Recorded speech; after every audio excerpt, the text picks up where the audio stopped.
the way done. Like the whole bottom half of the page is inked in. Yeah, cool. Yeah. It's looking good. So I sent the link out to the stream one, our chap, and Greg as well. See if we get Greg back. He was fun. Yeah. What about Aubrey Sitterson's new book, eh?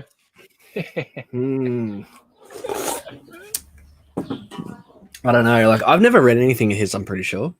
But he's a fucking... Like, I've seen him on Twitter, and he's a fucking real... Like, a nutcase. He's a lefty.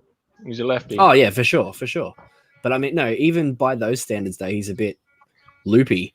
Like, he made a whole Twitter thread about how he had to kill a mouse by suffocating it. And I'm like, dude, that is the most horrible thing. Why the hell would you share that with everyone? And that thing, yeah, that's right. Yeah. As much as people hate mice, it's like, ugh.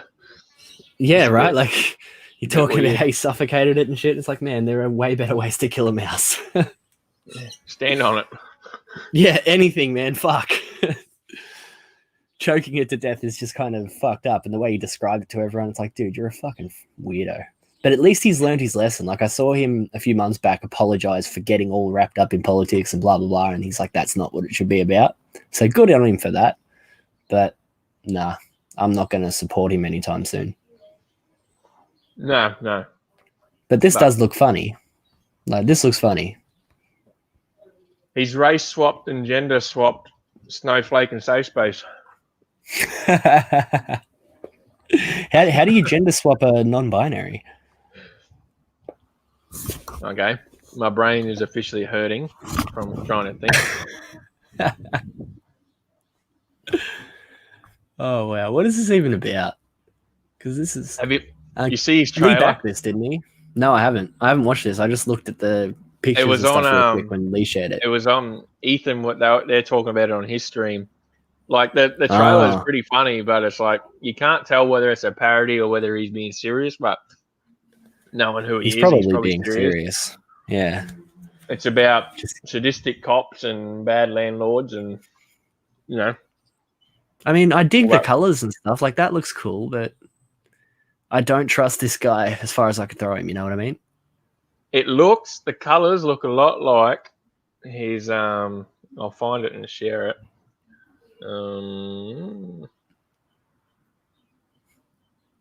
Aubrey Sitterson. His book from let me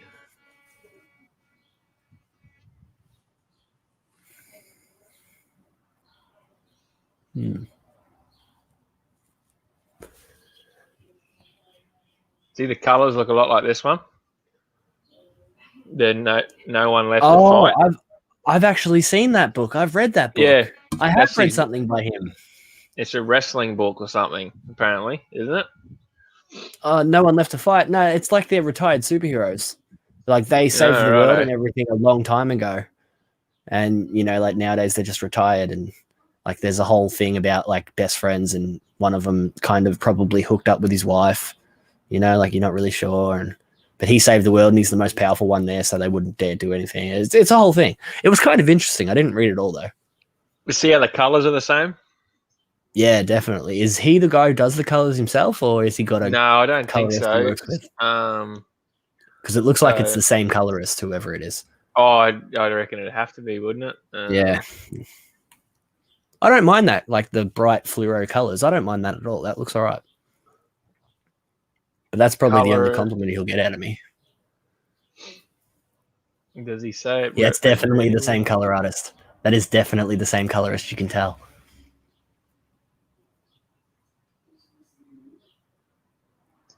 I thought he might have had it written in it. He's got it. He says it in his trailer, but I thought he might have. Lee backed this, didn't he?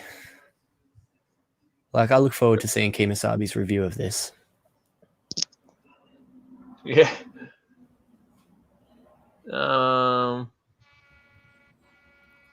He's backed a few cringy books on purpose so that we can get some mad, funny reviews out of him, which will be good. I'm sure everyone will love to see that. Yeah. Oh, now what have I done? I was hoping Lee would come in so he could play the trailer. Are we live? Yeah. Oh, we are. Okay. Hello, everyone. Yeah, I just play the trailer. live. I just clicked live while we were playing, while we were talking. Might as well just play it. You can tell he likes wrestling because the way it's kind of like, remember that wrestling trailer one we watched yesterday? It's kind of like the same atmosphere. That's cool. I got a good laugh out of that one yesterday. That was probably the best trailer we saw out of all of them yesterday. Yeah. That was really funny. Okay. Yeah. I'll chuck this on mute and let's have a look at this trailer. Brothers, sisters, and gender resistors, my name Gender resistors. is Aubrey Sitterson, the writer and co-creator of the leftist superhero comic, Beef Bros. Beef Bro. I love superheroes. The bigger, the brighter, the beefier, the better. Thing is, while superheroes began as something beautiful and pure, incredible individuals using their strengths and talents to uplift and inspire regular folks, superheroes have long since devolved into something else entirely. Super cops. The embodiment of centrist law and order, and even outright reactionary politics to make matters worse. What'd you say? Oh my fucking God. He hasn't learned a thing. You give him credit. He's pumped for his book, but it's going to be all politics. You can be as pumped as you like, yeah, but every word that he's saying is so fucked up. Mm-hmm. You haven't learned a thing, Aubrey. Nope. It gets worse too. It gets. I'm cringing. I am cringing live. So. Dad.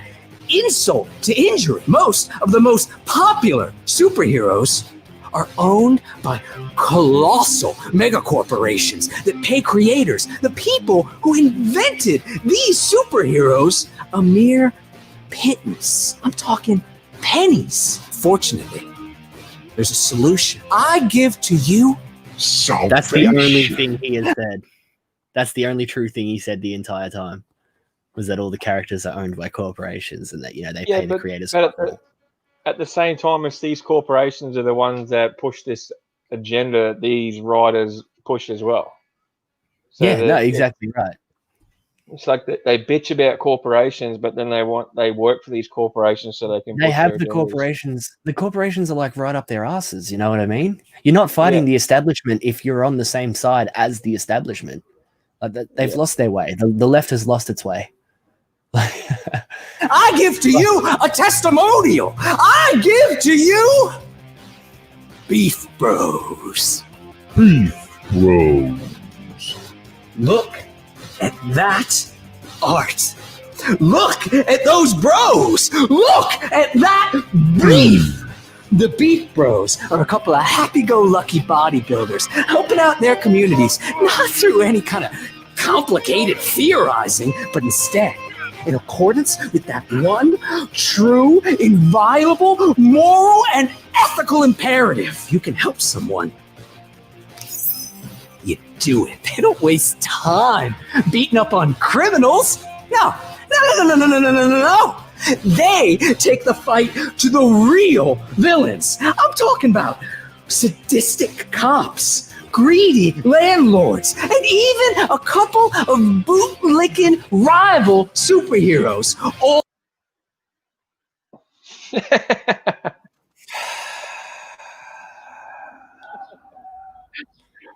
he's right on the edge, you know what I mean? It's like, it could be good, man. But then he just keeps slipping back into his absolute madness. Yeah. And I get that, some stories you can have corrupt cops, you can have... I don't mind that at all. I'm not against that. But that's the thing with these people like him, and it's going to be all cops bad, this bad, all this bad, white man. Yeah, it's just... I'm surprised that there's a white hero, to be honest. I was thinking that while the trailer was playing, is that one of the main characters is a blonde guy. He's probably going to betray his brother, let's be honest. Why isn't one of them female? Maybe one of them is. It's just yeah, that's true. That's true. But like, it's just all the buzzwords and talking points of the political at the moment. It's just yeah. And here I was saying he learnt a lesson. All while embodying egalitarian ideals of empowerment and mutual aid. Plus, Beef Bros looks bodacious. Colors by Fico Ossio, letters by Taylor Esposito, and artwork by my co-creator and brother in beef, Tyrell Cannon. I'm gonna get a quick set in. Brother Tyrell, testify. I've run a half a dozen successful Kickstarter campaigns, all of which came in on time and under budget. So you can pledge with confidence that you'll get the entire 32-page first issue of Beef Brothers by April of 2021. But to make that happen, I gotta get back to drawing. Amen, brother. Beef Bros is a book that the big publishers would never, ever, ever touch. And that, my fine feathered friends, is why we need your support to make it happen. So pledge early, pledge often, and pledge generously. Then go tell everyone. I'm talking about family, friends, frenemies, even your enemies. Tell them about Beef Bros. Let them know what we're doing here. Because once we hit our goals, once we hit our stretch goals, we're going to do exactly what the Beef Bros themselves would do. Give everyone working on the book raises and get started on the next bombastic issue of Beef Bros. Right now. Now, more than ever, we need gonzo, action-packed, eye-searing, aspirational superhero comics. We need Beef Bros. So he's not wrong. He's not wrong there. But unlike all the others, right? Like, you got all like the randoms, the irrelevant ones, right? I want to like this guy. I want to, but he's just so fucking warped. It's like, am I making sense here? Yeah. Like, he says half the right thing, and then he just slips back into his madness over and over and over again. And then he gets me back. I'm like, oh, that sounds good. And then he's like, something ridiculous. It's like, I want to like him, and I want to like his book. And that's more than I can say for most of the others. But unfortunately, that's all I can say. If this was like a normal book that you didn't know in the current political climate and stuff, this whole trailer he's doing would actually get you pumped for it. Like, he's got energy in it, like he's got enthusiasm, but it's like then he says the buzzwords and the talking points. It's like, nah, you know what's going to happen. It's why I'm saying I want to like him. Like, I just can't. God damn it, man! You're definitely getting closer than any of the others, but fuck, come on. We're gonna make it happen together.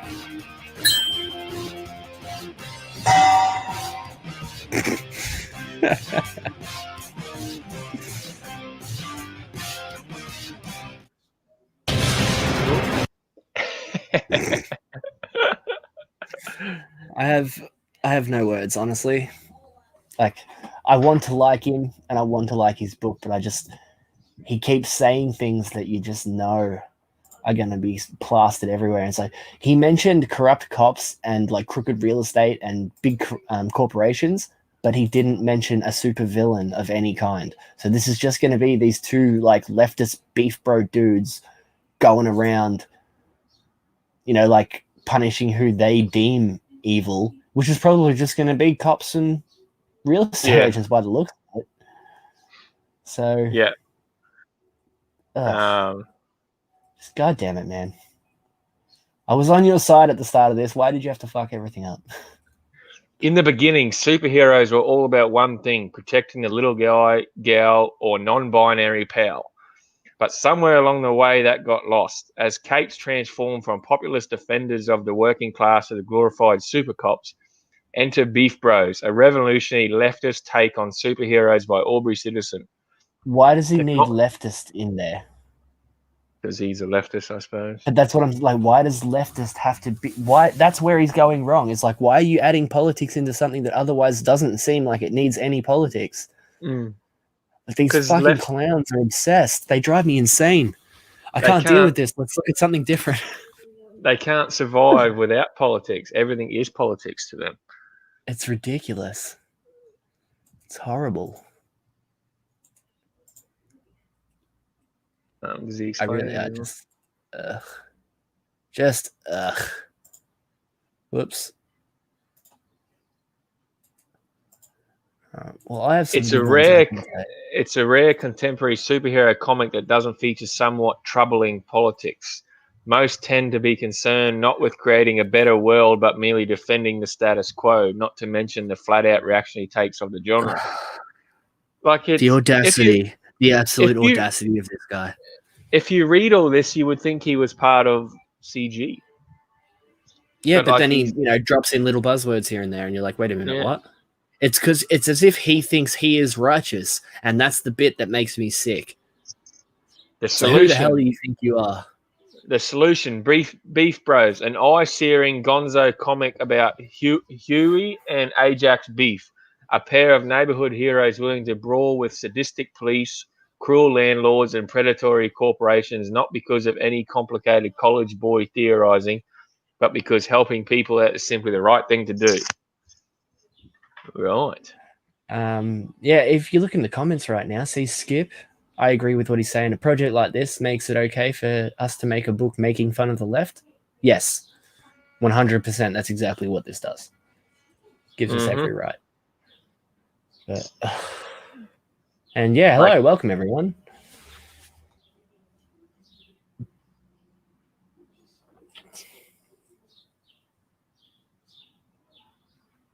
So Skip, are you going to buy this one then? You going to back this?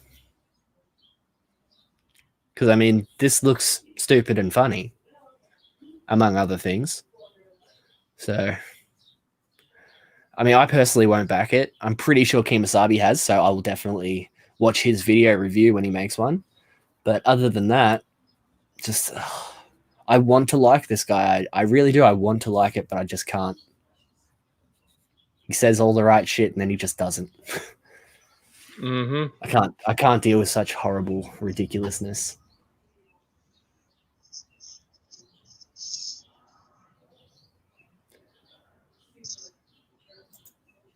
But yeah, that's Beef Bros, everyone. Back it if you want. No, I'll keep my money. Oh. Anyway, here's one that I'm pretty sure is CG. If you want to share this one, let's have a look at this. Because I know there's complaints going around. Well, not complaints, just comments more really. That you'll see that there's no superheroes. Not many superheroes, a lot of monsters, a lot of mutants, things like that. Well, here we have one that has actually popped up that is actually a superhero. And this is his first campaign. He's from Portugal and looks like he hasn't made a lot yet. So let's watch the trailer and then we'll talk some shit about Raptor. Just let me know if you can hear it. Yeah. Holy jeez.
The only thing that was missing was the narration. Something just or a bit of Yeah, text. yeah, it definitely needs some talking or something over it. Like, but other than that, it's a definite improvement.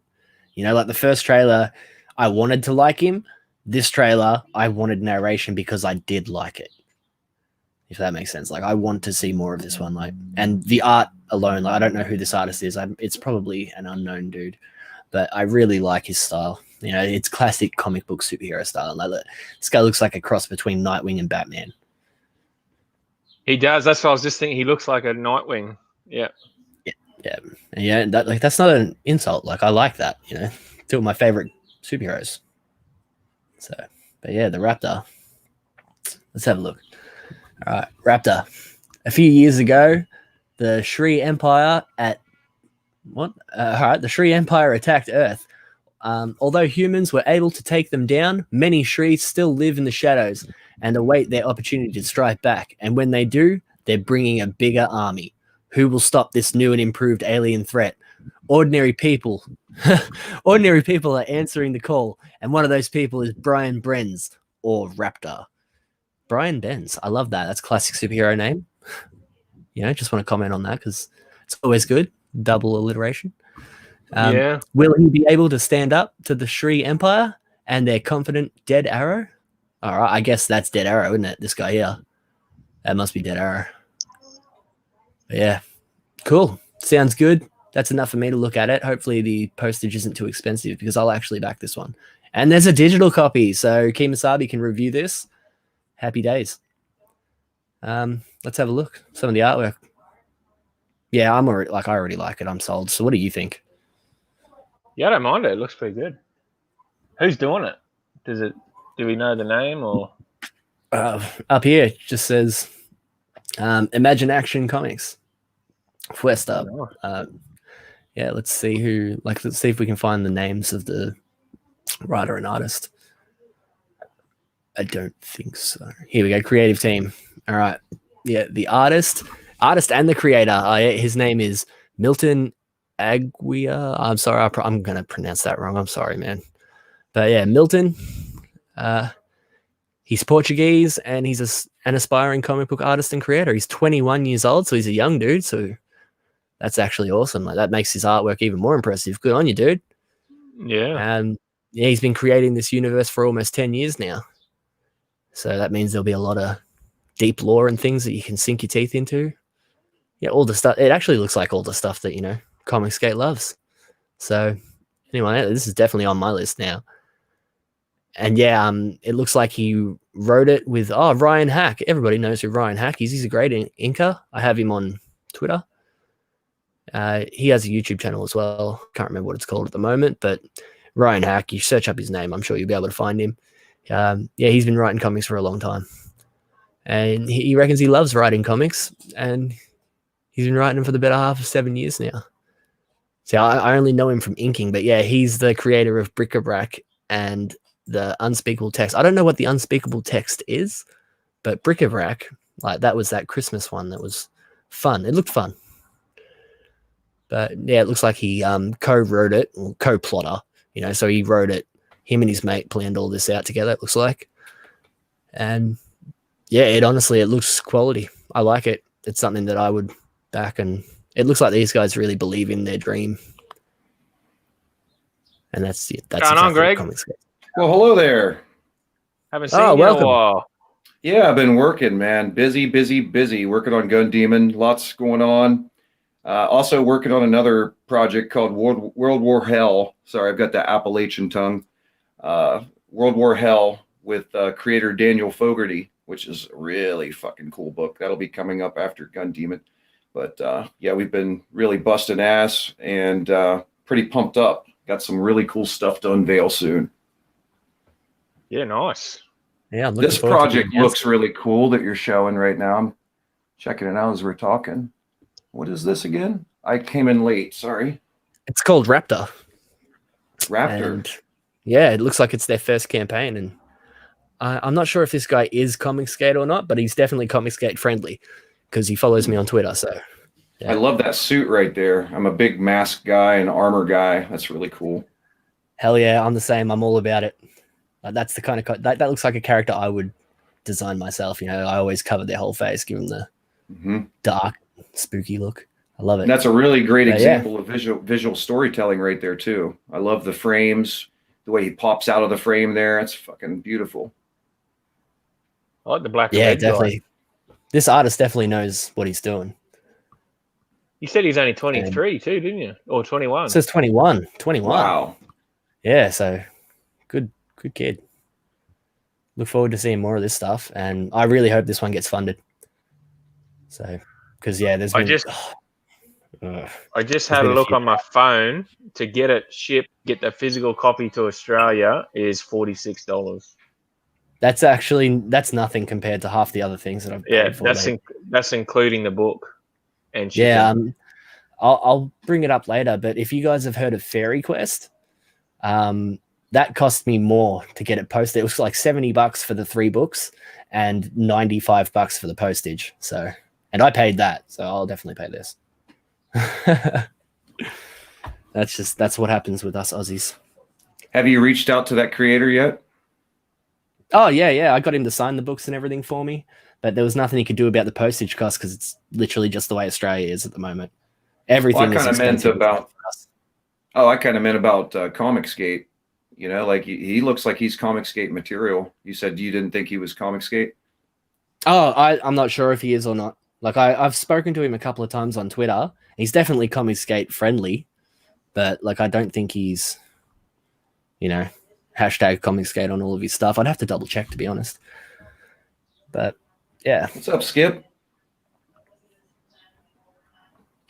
The Skipinator. We all should bow our heads in solidarity to Skip how he's been wronged by the evil tyrant Michael Bancroft.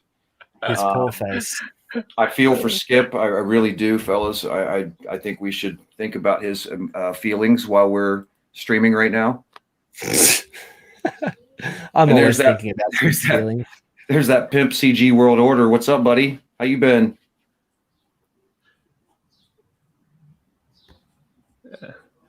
Oh, Skip. There we go. It's all the way at the bottom. I was looking for this. Leave this on the screen for a bit. But yeah, this is Raptor. I really like the look of it. And yeah, he seems like he's a completely unknown guy. So he looks like he's in the same position as a lot of us where, let's make this dream come true. Hell yeah. Raptor. Yeah. Is this Indiegogo or Kickstarter? Indiegogo. Oh, good. Kemosabi's the only one who supports Kickstarter out of us. Yeah, there are a couple I've looked at and I've talked to the creators and they're cool and everything, but it's like I just don't even want to mess with Kickstarter. I don't know. I almost feel like it's dirty to touch or something. It's like you're joining a team or something, like a political team. If you put your book on there, and I don't like that. That's exactly how I feel. Like, I think it's a subconscious feeling too, because I don't have anything against Kickstarter. If you ask me, I'd just be like, yeah, but then I've just never backed anything on there, and I get close, and then I just don't do it. Yeah. So they'd never allow my book on Kickstarter. Anyway. Yeah, definitely not. That's another thing too. Like I don't like all of that gatekeeping and stuff in any other aspect of my life. So why would I support Kickstarter? Yeah. I've only ever done Indiegogo backing, and I probably only ever will. So, but yeah, everyone, Raptor, give it a look if you like it. I know we all need more superheroes in ComicsMATE, so give it a go. Yes, we do. Skip tweeted out that we're live, and he's put, come hang out with Calloway and Dean. They're like Replicator and the Lucent, but more likable.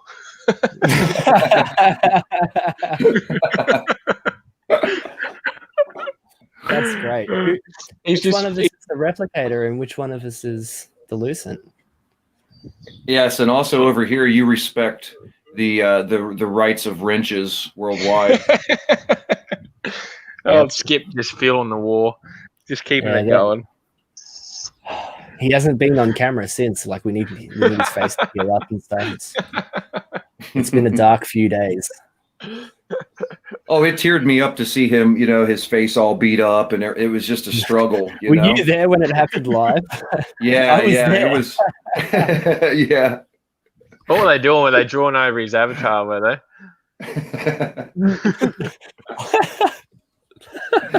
That's good entertainment, guys. If you're not doing shit like that on your stream, what are you even doing? You know what I mean? Right. Like that's brilliant. We're talking like I don't think you saw it, Callaway, but for anyone that No. didn't see it, we were on Skip's stream and he's talking about how he was brutalized and attacked by Michael. And you know, we're all like, we're there for him because we're good friends and that's what friends do.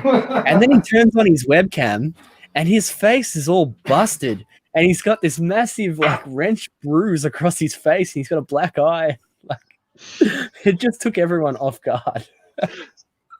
It was perfect. Yeah, Well I screenshotted out, it straight away. I tweeted it out straight away. I was like, oh my God, look what they've done to his face. Well, I'll tell you what, his stream and Bancroft's have been the funnest for me personally because they interact with the chat. And that means like you also have guys like Mo Biggs, you know, that are out there Mo's hilarious. saying funny shit, right? So we're not just relying on the guys that are hosting and being guests to be funny or have something to talk about. You got all the people in the chat now too. And it's just, it flows great. Everybody's laughing and it feels like a true community. You know, I get on some of the other streams and I enjoy watching the big dogs do what they do, but it's not the same feeling. It's not as much community. Like, you know, I'll see some of the same faces over there and we'll hail each other. But I think people are more afraid to let loose there because of these political undertones and such. You know, it's sort of like, I'm not political at all, so I'm not on either side of any of that stuff, and it's irrelevant to me. So I don't really want to say anything. You know what I mean? It's like, so yeah. I'm more interested in comic books. I've said this before, you know, like, I have my political leanings and stuff, but if you want to actually get to know me, I'm never really going to talk about politics stuff at all. We're going to talk about comic books. We're going to talk about video games and movies and shit. But the only time politics ever comes up is when these assholes force it on us. And then you see me say shit on Twitter and things like that. But it's usually me. I'm usually reactionary to those sort of things, you know? I'm not going out of my way to bring politics up. Same.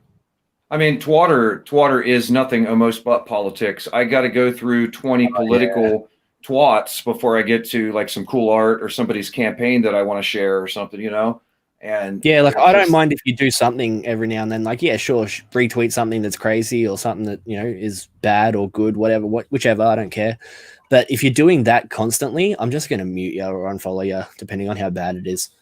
It just adds to the big mess. Honestly, it's I look at it like this. I want to keep politics completely out of my comic book. I want people to have fun. I don't want them to stop. Like, this book's getting pretty good, and then all of a sudden, you insert a political thing and they go, oh, this too? Come on, man. Yeah. You know, Exactly. And right wingers to like it, and anarchists and libertarians and what the fuck ever. I want people to have fun with a character that's going to grow through the story and become a hero and all that. What up, Mike? Yeah. And you know, and that's what people want. Yeah. That's exactly how I feel as well. Like, I haven't really told anyone publicly about my story yet, but the one thing I have heard is that I couldn't be any less political if I tried. You know, like, it has nothing to do with politics, and it's just a bit of fun. And like the whole story takes place over like an afternoon. You know, it starts at about lunchtime and then ends the next morning, and that's the whole story. And so, you know, how much politics could I have squeezed into the afternoon of a teenager and her little brother? Like, not much. That's a really great story format for. Are you doing 48 pages? 60.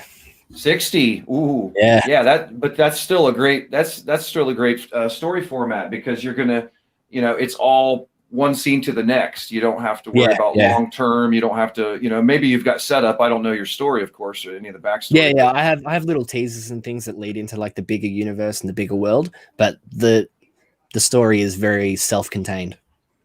So that's cool. Yeah. Mine's a straight out hero's journey, and it continues into the next book, which is going to be, it's not going to be Gun Demon. It's going to be another character introduced in Gun Demon, but Gunny's going to be his sidekick. So I'm basically starting out with the sidekick, the humorous, fun sidekick, who later I've got several books planned for Gunny, lots of content. So he'll eventually be a really dark, kind of brutal anti-hero when he's mature, fully mature and everything. It'll be, you know, it'll be more for people who want the darker, more serious stuff. And Yep. you know, if I want to do a book in a more lighthearted Gun Demon book, I'll set it in the time when he was like in his toddler or adolescent stages, you know, that are more lighthearted. Oh yeah. That's a clever way to put it too, because you can show the character growth depending on the time period in which you've set the story. That's Thank clever. you. Well, if I'm going to do a crossover, for example, in the future with a character that's very lighthearted and goofy, I'm going to choose the toddler version of Gunny during that era of Gunny's life to cross him over with that character, so it'll be nice and goofy. You know, it'll fit together more. Makes but a lot like, of sense. yeah, like the adult Gunny would fit more with like Spawn or Batman or Hellboy or, you know, some kind of dark gothic. I love any of those characters. Yeah, me too. And Sin City's Michael. you know, Welcome, Michael. Welcome. Sorry, I can't put your comment on the screen because Callaway has control of everything and he's away at the moment. He'll be back in a minute. But welcome. Thank you for joining us. Oh, you're back. Good stuff. Sorry about that, Greg. Not a problem. But yeah. Anyway. Do you want me to chuck up the next one on the screen? I thought you were gone, Callaway. We were just buying time until you came back. We were just talking shit. So this is really taking me off guard. I thought you were gone. But you want me to share another screen or what? Yeah, I'm heating up some Kentucky Fried Chicken. Oh, nice. You poor soul. Classy. What's wrong with Kentucky Fried Chicken? Oh, man. It's the best thing to come out of Kentucky. That's literally what I ate earlier. And so, you know, I'm not trying to be a hypocrite or anything, but fast food, man, I don't eat it on purpose. Our KFC is very different to yours. I bet it is. Is it? Mm-hmm. Oh, yeah, probably. Okay. As much as Australian KFC is oily as all shit, it's much oil. It's less oily than the American one. Yeah. I know. All right, Roger. You see Roger's comment? Chuck that up on screen. I send my script to Mags, and then you see it get published with a bunch of nonsense in it, and my whole idea is stolen. And yeah, that's a great idea, mate. Great idea. Mags. Oh man, Mags. These characters they seem like characters. People like Mags and Gail Simone and all these Fruit Loops. They really seem like fictional. Right? Yeah, it's like they're fictional characters. I kind of, you know, a big part of my psyche believes that they are just agent provocateurs that are used for promotion, honestly. And then you've got some like then you've got this. That. I think it really is. I think it's how they're trying to sell a bunch of trash productions. And then they've got like some fucking useful idiots that kind of buy into it, you know, they're kind of loony anyway. And then it makes it look real in some of the cities, you know, because you've got like these 5 loonies that show up to protest at City Hall. You know, the rest of the city of thousands have no interest in the goddamn thing, but there's 5 there. So all of a sudden SJWs are everywhere, right? Well, yeah, that's exactly right. It kind of feels that way, but trailer.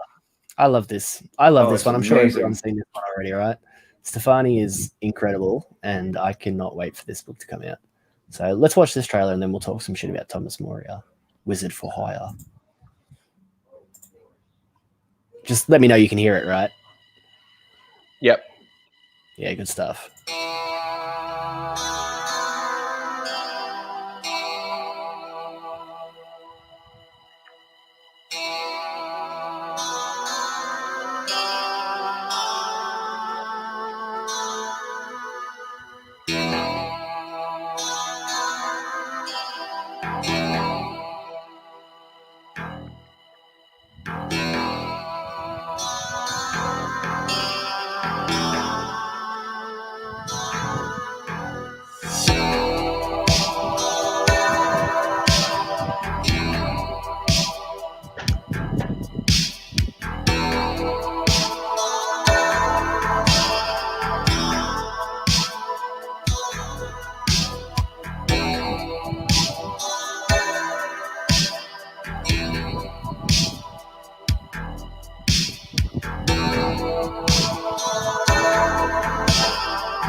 Yeah, this one's great.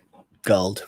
We had an interesting conversation with Michael and Skip and a few others about this yesterday, about the logo and things. Some insight into that. So go check out Skip's stream from yesterday if you want to hear our thoughts on the logo and the different designs and aspects of that. Some good insight. But other than that, like, I'm just a massive fan of this. To be honest, I want to get this book should have doubled in money by now. Oh yeah, that's a different conversation. Now this one should have had a lot more money on it already.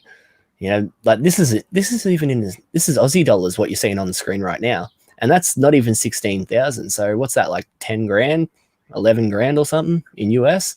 It's not a lot. You know, he should definitely be making a lot more money than that, and it's a shame he hasn't, because this is one of the best looking books in all of CG. So I think there are two reasons for that, and this is just what I think. I might be wrong, but I think it's the time of year. We're very close to Christmas, and it's rough to launch anything this time of year. So I think that's part of it. And I also think when he first came in, he had just launched the campaign. Like, if he had been hanging around and showing us his amazing art for like 3-4 months at least, then like everybody'd be anticipating, like, dude, where's your book, man? Your art's amazing. We want your book now. And then there would be demand right off the bat, right? He would have, and it would be massive. I guarantee you, the second one, I'm assuming he's going to do a second. It will be massive. I guarantee that. Probably six-figure campaign. Assuming this one goes through without a hitch, you know, everything goes along smoothly, and he delivers this one, and everyone's happy with it, he will definitely have a massive second book. Yeah, especially if he does, which I think a lot of people do. They use, you know, they take their first book, and then in their second campaign, they include the first book in one of the tiers, and that always boosts the numbers straight away. Oh yeah, that too. Yep. Roger's true. That's true. What Roger's saying. Stefani doesn't speak English as his first language, so it's much easier to message him and talk to him on Twitter than it is to actually talk to him. You know, like. But yeah, he's a great person. Like, he's a great bloke. Fucking knows what Skip said. Yeah, I think he's overcoming. I think he's overcoming that language barrier. Hey, there's Daniel. What's up, bro? He's overcoming that by interacting in chat. You know what I mean? Like, in the chats, he's very active. He hails everybody. Everybody knows who he is in the different streams. Yeah, so I think he's being able to, you know, through that way transmit his personality, and everybody digs him. They love the art first, and then they get to know him, and they're like, "This guy's cool as hell, too." So that's exactly right. Because before I'd even seen him on a stream, I didn't even know that, you know, he didn't speak English properly. Like, because, you know, on Twitter it's perfectly fine. There doesn't seem to be much of a language barrier at all. He seems to understand us. We understand him, and you know. Also, YouTube chat. He's very active. So he's going to do. Yeah, he's going to do amazing. See him in heaps of streams. Mm-hmm. Yeah, but yeah, Thomas Moria, Wizard for Hire. Sounds terrible with our Aussie accent, but it looks great, and I am going to back it. So everyone should get on this one straight away, because this one deserves way more. Like, I usually, you know, when I see one that's going behind and doing less than it should be, I sit there and, what the hell is that? I sit there and I'm like, God damn it, I completely lost my train of thought. But yeah, when I see a book that's doing less than it's supposed to be, you know, I usually say that it should be doing twice as much or 3 times as much. But this one, like, I'm surprised this one isn't already at 100K. Yeah, like it should have been much, much higher. And ComicsMATE are the group of people that claim that they want quality. They're the ones that say that, you know, the big issue is that we want good looking stuff. And that's not what we're getting from Thomas. Like, well, that's what we're getting from Thomas Moria, but the customers aren't showing up. What the hell is that? Can we mute this guy? What the hell is that? Is that Trucks or is that Metallica? Trucks? You hearing a truck?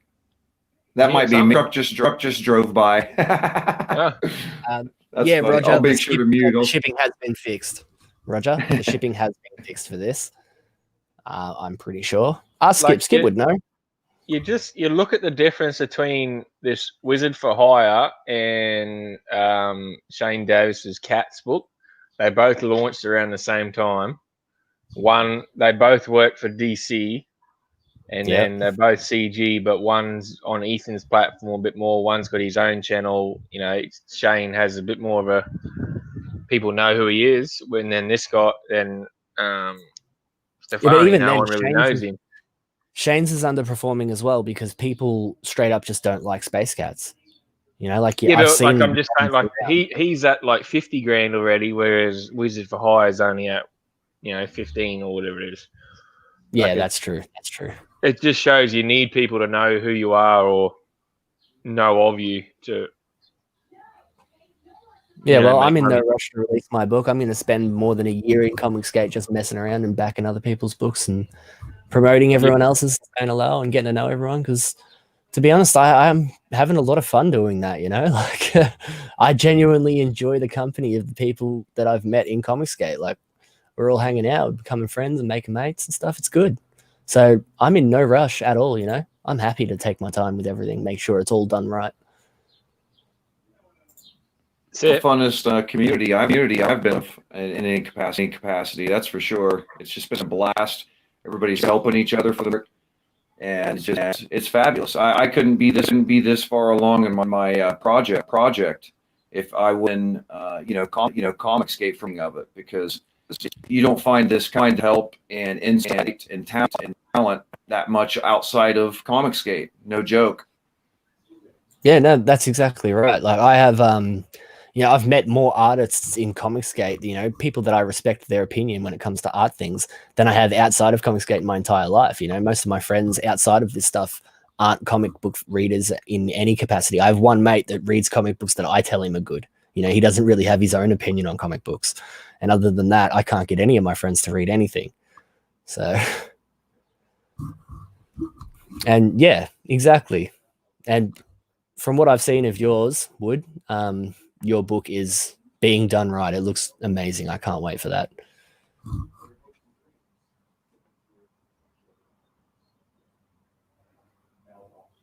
Okay. Well, he assures us that, but I don't know. Let's see as the long book. As he says okay. Can you bring his campaign? Who? You were talked to. Wood. Right now. I don't have any of that. It's not. It's still in mailing list, right? Pretty sure it's not. I don't think it's out yet. Damn. What was his book called? I'll see if it's on there. What's your book called, Wood? Akuri Inu. I probably said that wrong. I'm terrible with normal people's names, let alone. Trying to remember how to spell it. Just check his Twitter. You'll be able to get it up there. And while you're doing that, I'll chuck on the next one, which is one that I haven't checked today, but it's been making gains. People have been finally noticing it, which is good because I want this one to be, Akuri Inu. And yeah, it's not on there at the moment. Yeah, I didn't think so. Is he brothers with Oshikuru, Demon Samurai? Yes. No, the mailing list closed. I didn't know. Well, I'm just learning this now. The mailing list has a what? I wasn't aware it had a time limit. Okay. I thought the mailing list could just go indefinitely until you launch. All right, fair enough. Good to know. Thanks for that. But yeah. Well, when you do go live, I will definitely be sharing yours around because I love the look of it. But yeah, let's have a look at this next one here, Island 19, which is, it's been slowly creeping towards its goal, which is great news because when I first looked at it, it didn't even have $1,000 and that was completely outrageous. I just think no one really knew about it. He's starting to get a social media presence, but he hasn't really appeared. You've fallen in love with this book, haven't you? I really have. I fucking love it. I love everything about this book. And this one, just like Robert and a bunch of others, are going to get shared every single time, like every episode of ComicsMATE. Yeah. Yeah, the Venture Brothers. Yeah, I keep saying it reminds me of the opening animatic, the animation opening to the Incredibles, how it's got like the cutouts. Looks like an old Disney movie or something. That's what I think the art style reminds me of. But yeah, let's watch this trailer. We'll have a look, and yeah, then we can talk about how much I love this book. Just, yeah, let me know if you can hear it, right? Yep, hear it. Good stuff.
That's Hitler, right?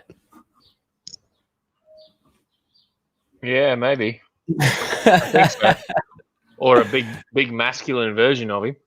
I love this. Well, yeah, I'm going to keep sharing this one until it gets funded, because this needs to be funded. And he appeared on Red Valkyrie last week sometime. But that's the only stream that I've actually seen him show up on at all. I have not seen this guy anywhere. And as I said earlier, he's only just recently started popping up on my Twitter feed. So I think that is his main issue, is that he's not really around enough for anyone to have seen this book, because this is another quality one it looks great, you know, and as long as you're not someone who hates the art style, there's nothing wrong with it. I think it looks very interesting, and I like the art style personally. He's a guy that worked at Disney as a storyboard artist and a few other things. So he's an ex-professional artist. But yeah, this is his first campaign, so it's his first step into the realm of comic books, as far as I can tell. But yeah, Island 19, check it out. Tale of the Bermuda Triangle. Yeah, and it's the story is 90 to 100 pages when he wrote this description, and it's based on true events surrounding the 1945 disappearance of the NAS Flight 19 over the Bermuda Triangle. So you'll follow the exploits of the mission commander of Flight 19, Captain Pete Crash Cadell, as he may or may not become the inspiration for the classic fictional Forever Kid, Peter Pan. Oh, interesting. Okay. So yeah, that's some new information right there. But yeah, Island 19 is definitely something that you should be backing. And it's another one that, you know, being Australian, it's going to cost us out the arse for some postage, but it's got a digital copy if you don't want to do that. And I'm sure all of you Americans and most of you other people around, you know, that side of the world, the postage won't be too bad. So it's definitely worth getting. And yeah, Island 19, check it out. Or don't. It's up to you. Looks interesting. It's got a cool kind of nostalgic feel. And I like that he's pulling from like folklore, you know, like actual events, going for like a realism edge. That's different. You know, it's nice to take a break from superheroes once in a while, you know? Yeah, definitely. Definitely. Like the art's not my ideal like cup of tea, but for the story, it actually looks good. Like I'd still back it and still enjoy the art, but it's not my, Disney. You know, it still looks good. Yeah, it looks good. It definitely looks professional, you know, like as I said, if you don't hate the art style, it's even if you don't like the art style, it's not something that you're going to look at and say, oh, that's ugly. You know, like it looks nice. Just give it a look, you know? Yeah, it's like any book, you know. Sorry, go ahead. Yeah. It's not like it's bad art done terribly that makes the book shit. It's just a different style, but done well. Yeah, right. Yeah, exactly right. Yeah, it's not going to be for everybody, and I could say that about every book. Actually, my favorite graphic novel is Batman and Judge Dredd: Judgment on Gotham, but I've talked to people who hated that book. That's like their least favorite Batman book. You know, and I can't imagine it, but you know, it's just they want different things from it.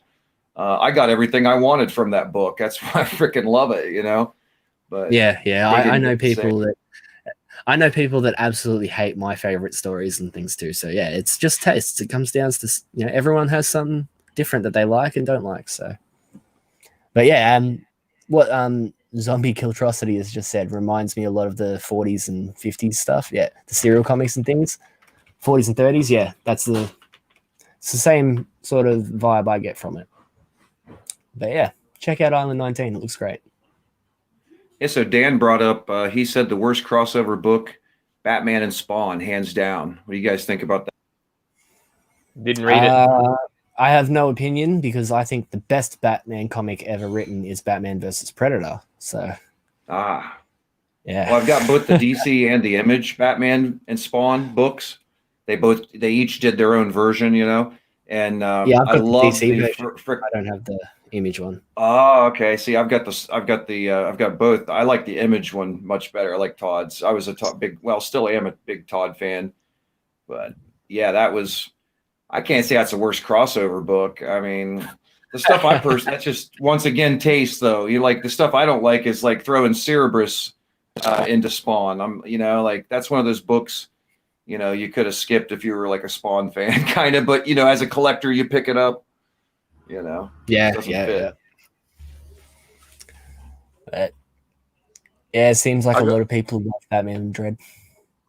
I always loved Batman and Superman versus Aliens versus Predator. Oh, that's a hell of a. It was. I think it was from the 80s or early 90s, and it was 4 issues, and I've got all 4 of them still to this day. I love it. See, he also, Dan just brought up the weird crossovers of Marvel and DC. I missed that whole era right there. I missed all of that. Did you guys get any of that? I don't have any of it, but I've seen it all before, you know, on the internet and things. And like I've seen the Wolverine and Batman crossover and all the weird characters like the Captain America and Superman. It's weird. We're getting Wolverine versus aliens. That's pretty cool. I'm a simple man, you know. Something as stupid as that would get my money.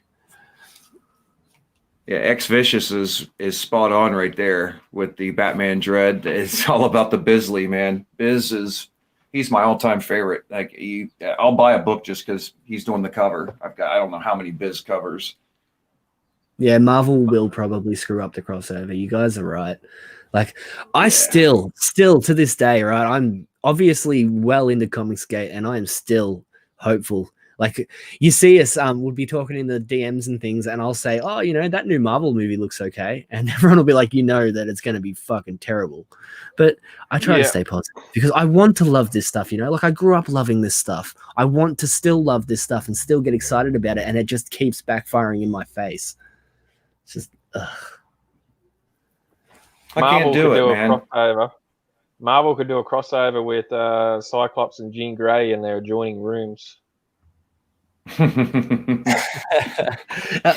before we get off the topic of crossovers, has anyone read they could play Twister. Of course, the nude version. Of course. And the very, very gay version. Don't piss off Wolverine, the claws will come out. Why does everyone how long until you see gay people start turning around and saying, you know, you're fetishizing gayness by putting it everywhere? Because it's everywhere now. You know, like there's more like gay couples and things showing up in new stuff than there is regular like straight couples. I've been hearing that from gay people for a long time, that they're like, those SJWs do not represent me. They don't represent the gay people. Like, that's what I've heard from most gay people I've known. They just want to be normal people and they do their thing in the bedroom. But the SJWs take it to like this ridiculous level, and then they call themselves the representatives. And it's, once again, we're talking media. Do the same thing to other races as well. It's not just sexualities. Yeah. They do that to everybody. They're authoritarian when it comes. They're like moral authoritarians, and that's with every aspect of their life. And they think they're in this position of, I don't know what the word is, but they look down on everyone, and it's just I want to slap every one of them. I really do, one by one. Well, people always think I have a tinfoil hat, but I feel it's coordinated through the media. So it's, it's what, take from that what you will. Yeah, well, I only know the one gay guy, and that's exactly how he is, Michael. Because he would kick the crap out of me in real life. He's twice my size and everything, and it wasn't until he said that he likes dudes that I had any idea. And yeah, these LGBT plus IQSIA. Hold on, two. It's 2S because there's a thing called two spirits. I swear to God, these people are insane. but yeah, there's a whole bunch of it, and yeah, I've only know the one gay guy, but he hates them all. He thinks they are absolutely nuts, and he can't stand them. But if that's if that is the general consensus for normal gay people, good stuff. I think it pretty much is. I think all this extremism really doesn't represent most people. In real life, honestly. You just have normal people, and that takes up most of society. But then you have these like 1% of crazy, loud extremists, and that's all we ever hear from. It's the silent majority. And they want to effect. I'm sorry. Yeah, they also push you onto a side of a fence, in social media for the clicks, the likes, the shares, and they make you radical whether you are or not. Where I live is right in the middle of an industrial Ohio. You've got a lot of right wing and such. And you also have a lot of people like me that are not for government at all. And we can sit around and have a beer at the bar and have a good time and laugh about dumb shit. And it doesn't even matter. We're good buddies. We've known each other for years. Some of them I would allow to babysit my kid. And none of this stuff matters in the real world, like all these politics, until it becomes something that forces it to matter, like it affects you directly. Some sort of legislation screws you, then it becomes personal. I think maybe that might be some of it too, is there's so much of that going on the last several years. All these different demographics of people have these different complaints, and then they're painted in the media as radicals instead of people that want a solution. And that's really what it's all supposed to be about. They allegedly say it's about solutions. So that's my take on it. Solutions to problems that they're creating. You know what I mean? Like when you look at it, it doesn't matter what they claim they're doing. The end result of everything they've done is they are removing people of color from, like boxes and television and like the mascots of things, and just because it's offensive to these weird white people. And then, but the end result is now we just don't have any like black people or gay people or anything that aren't these crazy leftists in any sort of media. And it's backfiring mega. Like think about if you had just grown up in this entire generation, that's what you would think. If you're a 10-year-old kid right now, that's what you think all gay people are like, because that's all you ever see on TV. And then you'll have real gay people saying, hey man, I'm just a normal guy. You'll even like black people as well. It counts because they do the same thing to races, and they do the same thing to, it's anything that they can say, all right, as long as you're not straight and white, they're going to put you in that box, and they're going to treat you a certain way just because you are that. No matter who you are, how smart you are, it doesn't matter. And that is the real issue. And I think that's what's forcing everyone into these positions now. Like I've been getting more and more red pilled as the days go by, and it's not because I'm doing anything. It's because these idiots keep forcing these ridiculous ideas down my throat. Yep. And it's making everyone more political. Like none of us, anyone that is not far left is officially right wing nowadays, and that's just the way they want us to be, And so you don't really have a choice.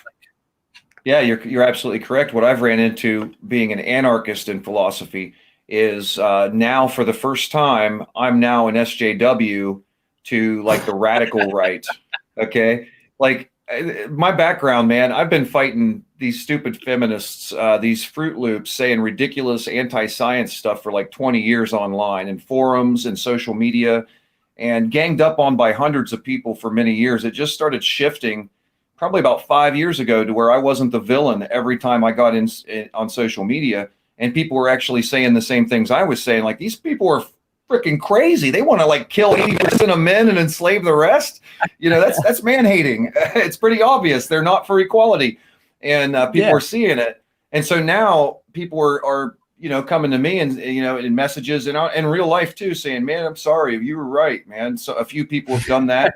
A lot of them I've seen that were against me at some point or ridiculing my positions are now taking those positions, and they don't remember that they got that from me. You know what I mean? That I passed it to them, and I don't say anything.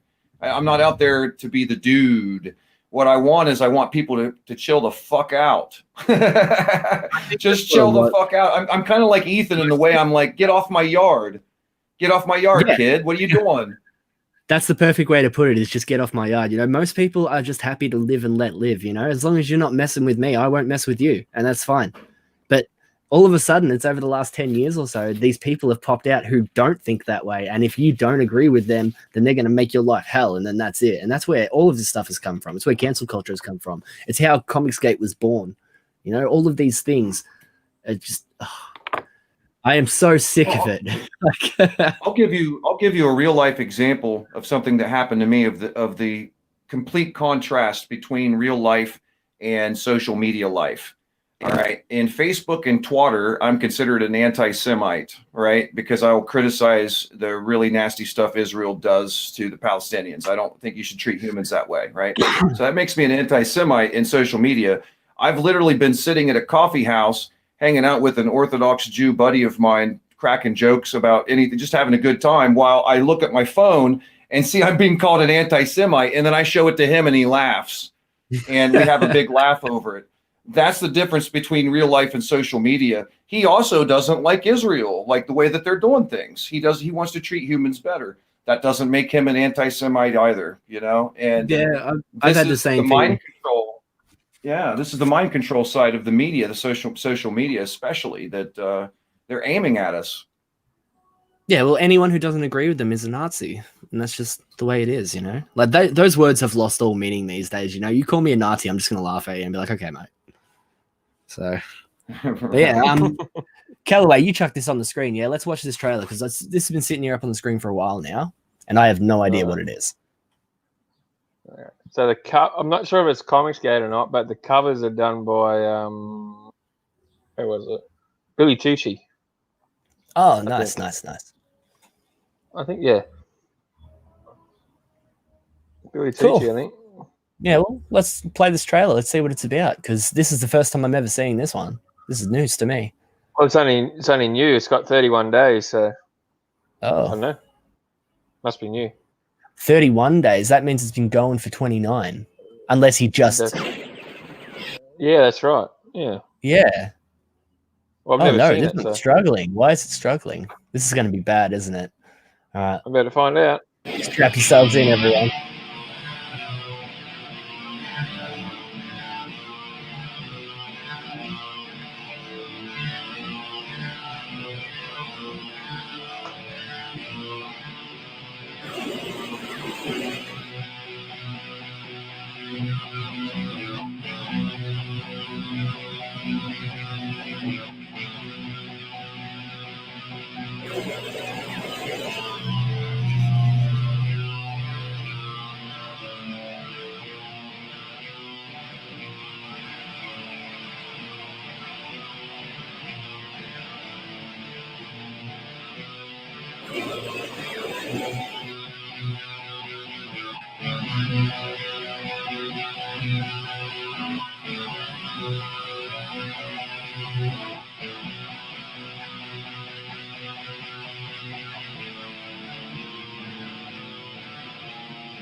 That was awful. Okay. So is the whole book in black and white? Um, Because straight up, that's the issue.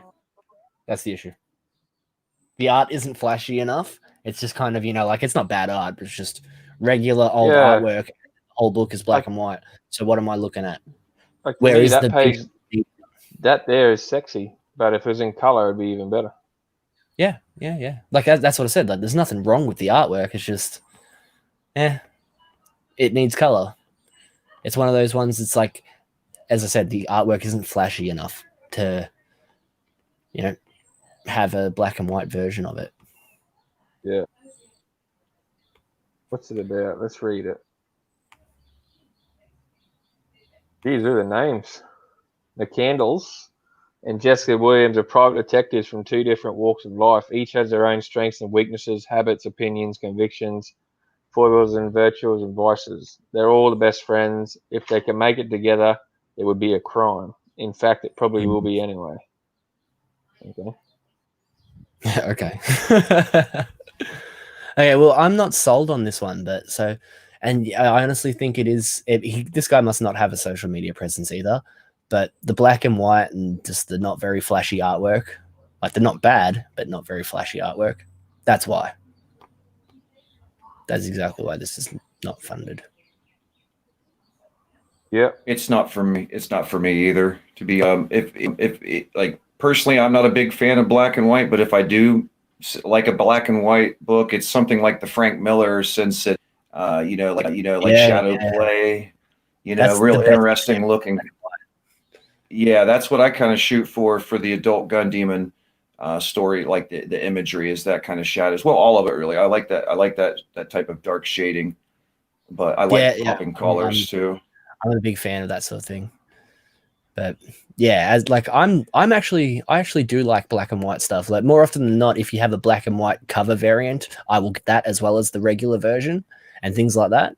And I actually have more than one different, like in real life graphic novels on my shelf that are just the pencil versions of certain books.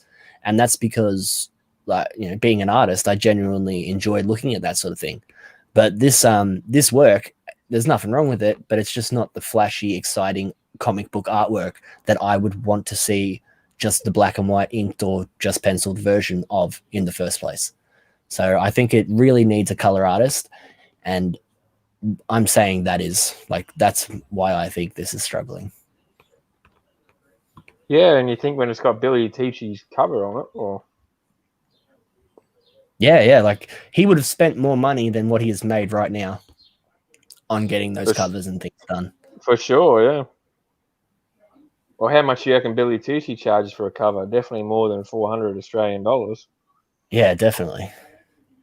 Because the kind of stuff you do, like when it comes to professional thing, like the reason Rob Willis takes so long is because he's putting all that extra detail into it, and that sort of thing does take 4 days, to do.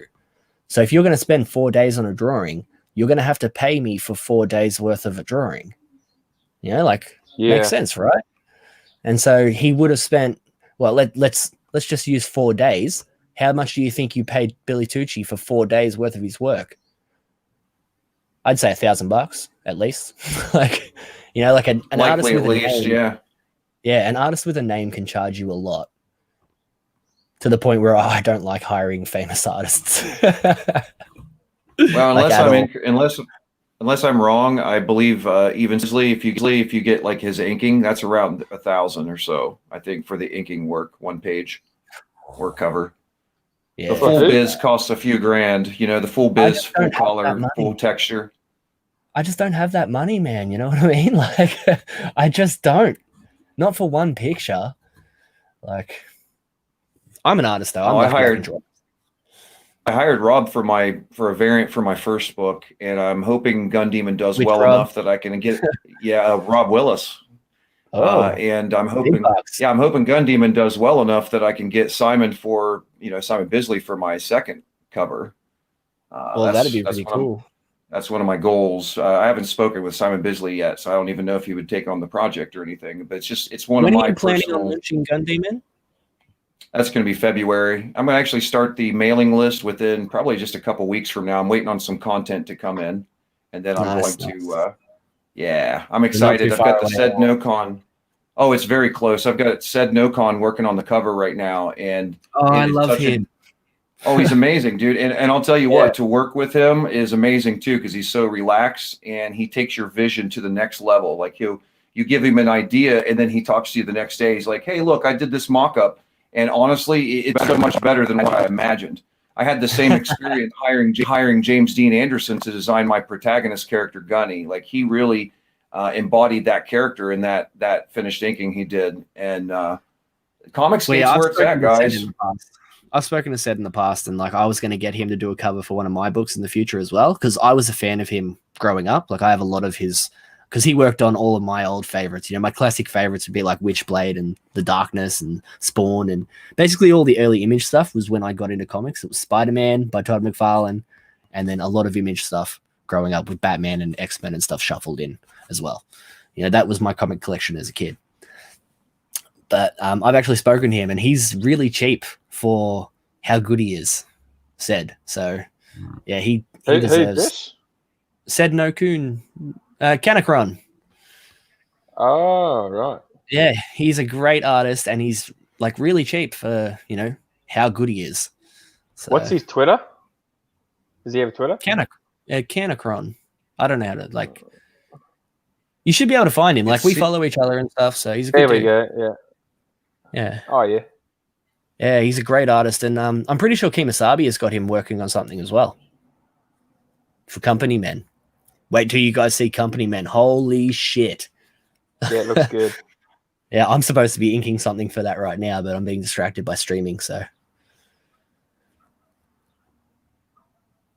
yeah, can't wait for that. Yeah, I'm pretty happy. The artists that I've picked up to produce. I've been able to get, you know, basically the artists I've wanted.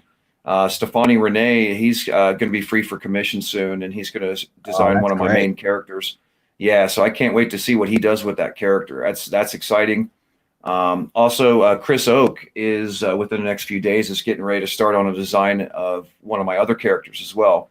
So that's really exciting as well. We got the said NoCon, then I got Rob Willis. He's gonna start working on variant cover here in the near future. I'm not sure exactly when yet, but these are all guys I want to work with, and these are the guys that I was able to get for the project. So that's a dream come true, really. yeah, you've obviously put in the like money to get a lot of the good artists and the well-known creators that people love, because every single one of those people, you know, I'm a fan of every one of them. The only thing I would be worried about at all would be the backlash on Rob Willis at the moment because of him being late with Shinobi Sasquatch. By February, like that's still pretty close, so it'd be fine. But it's been getting worse and worse as time goes on, and so he might be real. Like, you know, every single time you see something new by Rob Willis nowadays, someone brings up Shinobi Sasquatch. Yeah, for what that's worth, you know. I haven't been paying any attention to that stuff, so I don't really know what's going on. I don't think I backed it either. It's slowly getting. It started with just a couple people going, "Hey, you know, like Rob Willis isn't working on Shinobi Sasquatch, and it's still late." To the point where almost every single time something Rob Willis related comes up, I see people commenting about it these days. Like it's been getting worse and worse. And we've been talking about it behind the scenes, going, "Oh shit! Like, are you seeing all these guys doing this? Like, this is getting bad. Hopefully, he finishes soon."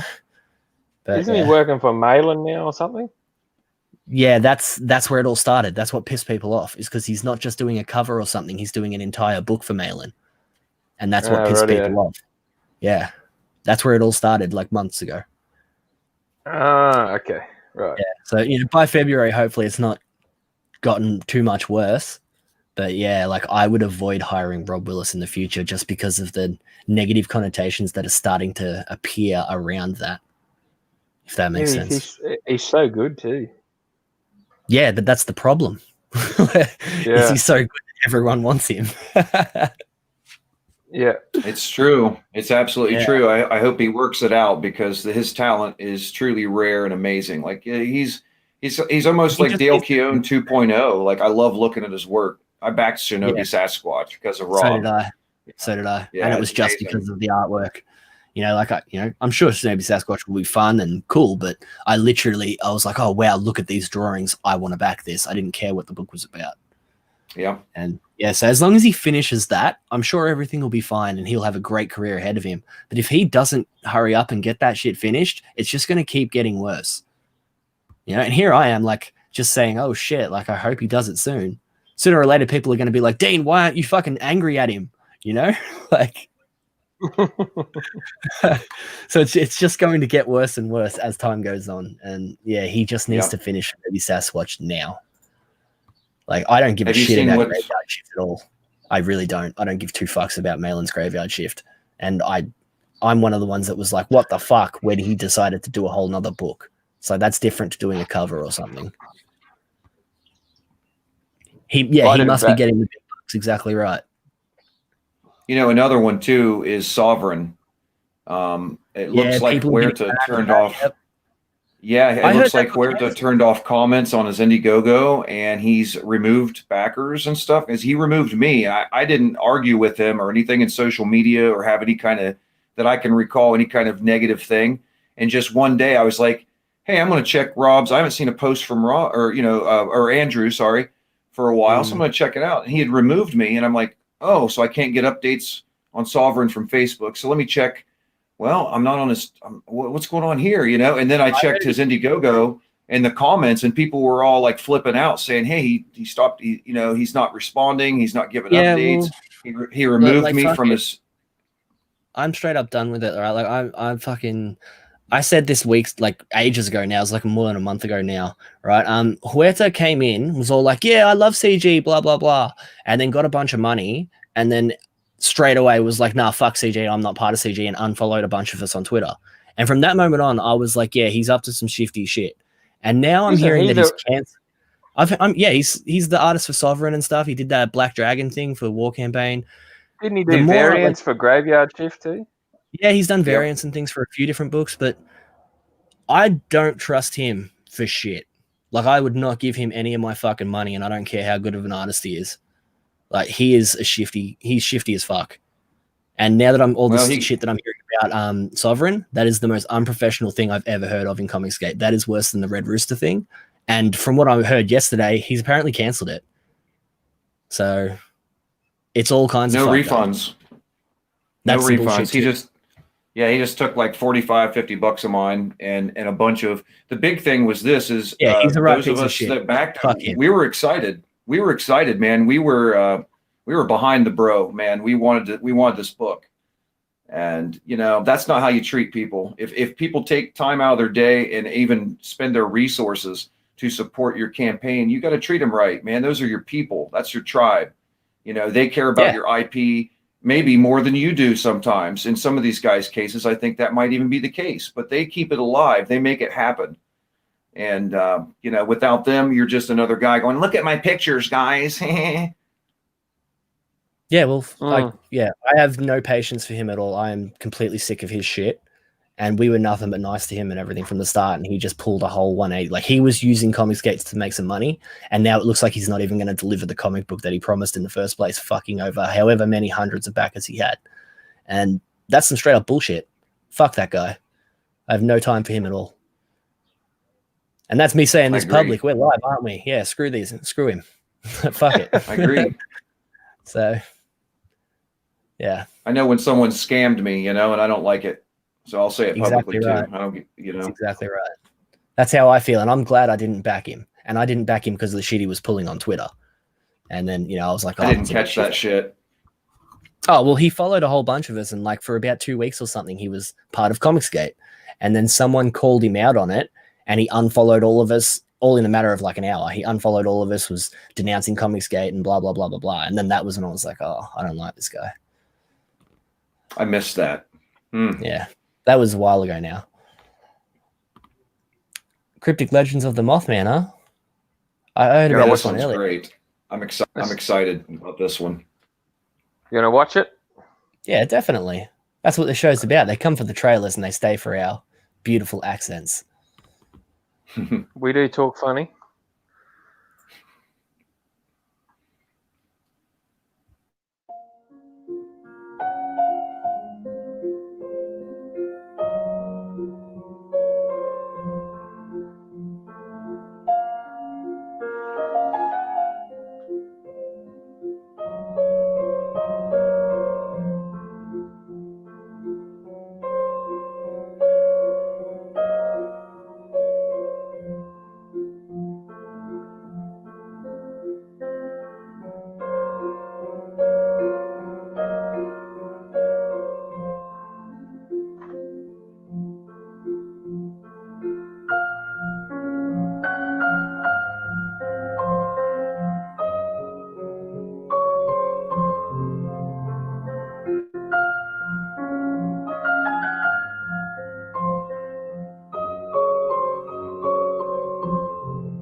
Well, there you go.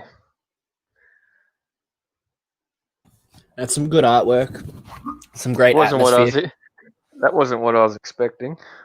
Yeah, it definitely wasn't what I was expecting, but I enjoyed it nonetheless. It created a mood in that very short minute or so that it was. When the piano started at the start, I'm like, that's a bit haunting.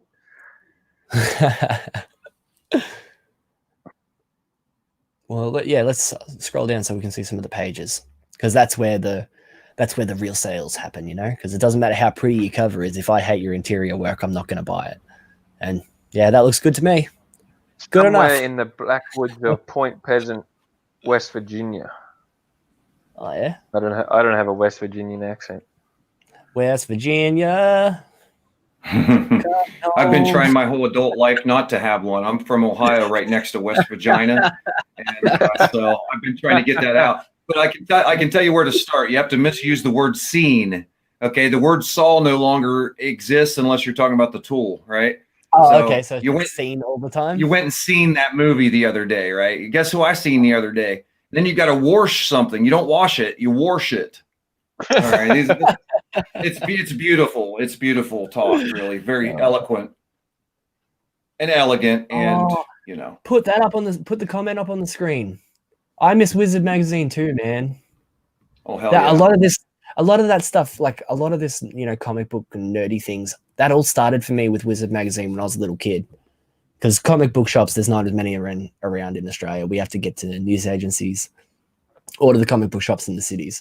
So Wizard Magazine was one of the things that originally showed me a lot of the stuff that, nowadays I love. So see, that's what bummed me out about CG Jumpstart kind of following there was I was looking forward to that. I think ComicsMATE could use something. That would have been good. That would have been good, yeah. We need that. Yeah. This ComicsMATE needs some more things like that to unite the different creators and make it, more of a functional community. I think that's my opinion. I don't think everybody agrees, but no, I would be happy to see something like that. It's just War Campaign did that to themselves. They fucked their own shit. There's nothing that happened to them or their group that can be blamed on anyone but them and their group. So. Yeah, that's what it looks like to me too. I can't say because I wasn't inside with all that. I just, I was a spectator, but I stayed the fuck out of that mess, fellas. Yeah, everyone who was smart did. Everyone, we all just watched from the outside, going, "Fuck this, I'm not getting involved." And then months later, it's like, "Oh, are they still fighting? What the fuck?" So, yeah, it got bad. I did get to the point where it was overwhelming me with just retardation, and I did express that I didn't think that was the cool way either side was, for either side to handle it. But I'm like, I don't know what's even going on there, so I shouldn't even probably say that much. Yeah, there could be stuff going on, scenes that I have no idea about, and maybe one side's rational for their reaction. I don't know. I'm sure they're both right and both wrong about certain things, It really depends on what aspect of the argument we're talking about, but it stopped being about comic books and everything a long time ago. It ended up just being about all kinds of other fucked up shit. But yeah. Look at how much less money Vestige 2 was made. It suffered. Yeah, exactly. Suffered big time. Yeah. There's no two ways around that. But I would definitely love to be involved with some sort of CG Jumpstart thing that was not involved with any of those dickheads on that side, because it fell apart because of them. And I would not be happy about putting my name attached to anything that would fall apart when I had nothing really to do with it, if that makes sense. If you guys hear that there's some book coming out that has a cover by me, I would be genuinely excited to show everyone. I actually got hired for a piece the other day, and I thanked the guy. I was like, "Oh, thanks, man. I really appreciate this, and I love working in comic books, so thanks for giving me the opportunity." And I got really excited about it. Whereas, I would be, and that's how I'd feel with most of my jobs. So if I was like, yes, I got hired to do this thing, and, let's just call it Jumpstart. Jumpstart's coming out, and I've done the cover for it, blah, blah, blah. And then it just gets canceled because of a bunch of behind-the-scenes bullshit that happened that had nothing to do with me. I would be shitty as. And then it would reflect badly on me, even though I didn't do it. It's like, oh, yeah, Dean was part of that crew. Dean did the cover for that. Dean was on that team. Yeah, I'm not Yeah. okay with that. So like they're all My on my list. perspective- Like I would never work with them.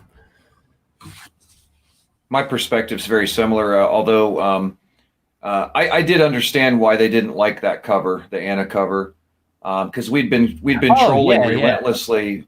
We trolled DC relentlessly because of that Wonder Woman cover, and then this came out, and it's sort of like, is this hypocrisy? But at the same time, I don't like how they did it though. I really Anna's all right. I don't have any kind of problem with Anna. I'd rather watch Jeremy from Geeks and Gamers or Mahler or Critical Drinker, but I don't like how they went after her so hardcore, especially when she's bringing people to ComicsGate and interest to ComicsGate and teaming up with us and stuff. You gotta try and get your allies where you can instead of making more enemies. But so that was the approach. When they said things like, all right, the cover looked bad, that is true. I agree with that. Right? Objectively, yes. Yeah, it was like just it a different style. It's just a different she tried style. to go with the Bratz style, like something you would see on like a Barbie doll box or something like that. It's like very much teenage girl style, which was a terrible, terrible fucking choice, right? That being said, right, that thing was absolute garbage. But that being said, I've seen Anna, I've seen her paintings and stuff, right? She is incredible. She really could have done something awesome for that Vampirella, and that would have made everyone happy. But that's not what happened. And then anything beyond that, right, which is where everyone started attacking everyone and then calling everyone else, anyone that stuck up for her was a simp, and anyone that disagreed with her was attacking women and all this other shit. It was so blown out of proportion, and everything past that cover looked bad. You're a good artist and you should have done something more like your paintings. Anything past that is absolute bullshit, and that's where everyone should have stopped. But they just kept going and going and going. It got to the point where you had people making fun of fucking like dead people, and people making fun of like simps, and people calling other people shit. And then what's his name buying the cover, and like him Cecil refunding, and all the doxing, and there was just so I can't even remember it all. There was just so much, and it went on forever, and it was absolute bullshit. None of us gave a crap about it, and none of it was about comic books. And I got so fucking sick of it so quickly. To be honest, I'm glad that they're all fucking done. I'm glad it's all done with. I don't give a fuck. Like, if you're involved with that and you're going to bring up that shit and you're going to try and start that argument again, I'll just be like, fuck you, I don't care. So the part I really disliked was how there were some casualties. Some of the creators, it's not talked about openly, but some of the creators who had nothing to do with it got lumped in also. Yep. And got in some trouble, and I mean names, but one of my good buddies was one of them, and he did not deserve it at all, and it was a big mess, and there were a lot of casualties that shouldn't have been there. That's my biggest problem with it. One of the creators specifically that I worry about was Gat, because Gat is a really good writer. He seemed like a great bloke and everything, but he was so loyal to his friends that he got dragged down with them.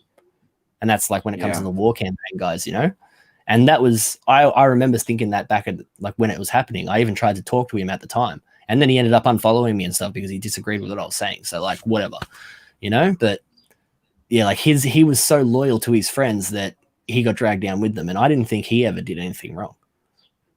And that's one specific example. There were many. He was the writer of Vestige, didn't he? Yes. That Gat? Yeah. Well, look what happened. Yeah. And like, I don't blame him for any of that. I think he was just too loyal to his mates, to a fault. So it definitely wasn't a good. It was like a black eye for CG a little bit. I think. It wasn't. It was just drama that didn't need to be drama.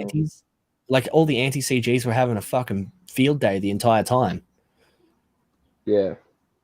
And it's just like, no, you're just proving them right by acting like a bunch of assholes to each other. And that was everyone on both sides. So, yeah, and there were a lot of backers complaining too. They were in there. They're like, I'm not ComicsGate to watch the creators fight each other. I'm here for good quality books and all the camaraderie, the community, the fun. And, exactly. 90% of us don't give a shit about any of your drama. Like if you're having drama, keep it to yourself. And then they blew it out to the point where it was like everyone versus everyone, and they were drawing lines, and yeah, it opened Pandora's box. Exactly right. Just caused a bunch of shit that nobody really cared about. I mean, can you really say that you gave a shit about it? No, like none of us can.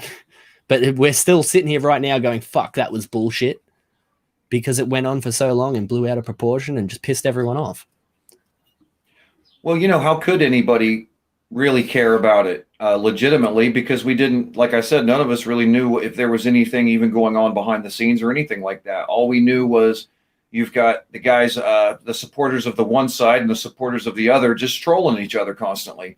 And it kind of goes back. Like, that's what it was. This is trolling. Yeah, they're just plain out memeing.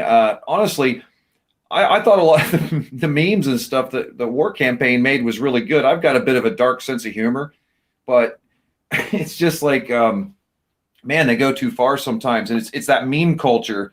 I've seen it in gaming. I've been a gamer my whole life, and I've seen this meme culture the last probably 15 years or so, since WoW released, which brought a lot of kids, a lot of brats, to gaming. This meme culture shit has got out of hand to where if something's edgy, they'll just make a meme out of it. It's like, and it's if it's really bad. Memes at first, but then they went too far. Like it went from laughing to me going, oh God, I think honestly, dude, this brings up a different topic entirely that's even wider, which is how to exist in social media, because it's such a different world. And I've made lots of mistakes over the years. I've been swayed to saying things that sound more radical, and then I caught myself later. I saw my old posts from and I'm like, I said that. What the fuck? I was trolling. That was my troll period, right? And it's like we've all been the last there, 2 years. I've really chilled out, and it's taken me a lot of years of major interaction, intense social media interaction, to finally get to a point where I'm like, find my formula sort of what's too far and how to just it's weird, man. It's a different type of social go back to what interaction. You were What's that? You were showing. One's up next. Callaway just swapped the screen before we even spoke about what he had on the screen. Well, I figured you wanted to. What do you think of this? Did you like Ben Affleck as Batman or what? Love Affleck. I do, minus the murders. Like if he didn't straight up shoot people and things like that, I was like, yeah, he's the best Batman on screen. He's still the most comic accurate Batman. And I'd say the same thing about Jared Leto's Joker too. He's the most comic accurate Joker that we've ever had, minus the grills and tattoos. Minus the meth addiction, the obvious meth addiction. Yeah. No, I hate Leto's Joker. It's the worst adaptation I've seen of the character and could imagine ever seeing. And he doesn't scare me. He seems weak. Like, the Ledger Joker, for example, here's an adaptation where I believe that guy could pull off what he did. I believed he had extreme psychosis. And I don't believe that Leto's guy is trying to be edgy. He's one of them weak guys that tries to puff himself up to look tough. Like, I'm a ninja. Don't fuck with me, boy. I'm a ninja. You know what I mean? He's like, I can completely see that. Yeah. Now, Batfleck is my favorite Batman on the screen, hands down. Hell yeah. You got the combination of the Bruce Wayne from the animated series, which that's really what Batfleck looks like. Like his, it was incredible how much he actually looks like him, right? Yes. And then you've got, and he showed effort. Then you got the Frank Miller. Yeah, you got the Frank. Yeah, you got way jacked. Then you got the Frank suit. Batman aesthetics, and then you got that robot voice that sounds intimidating. And I'm like, I'm sold. Give me more. It's Batman. It's Batman. Yeah, there's a reason that people really love the Zack Snyder and the Snyder Cut is getting made nowadays, and it's because Batman was spot on. The fight scene in the room when he had to go and rescue Clark's mum. That fight scene. Yes, in the warehouse.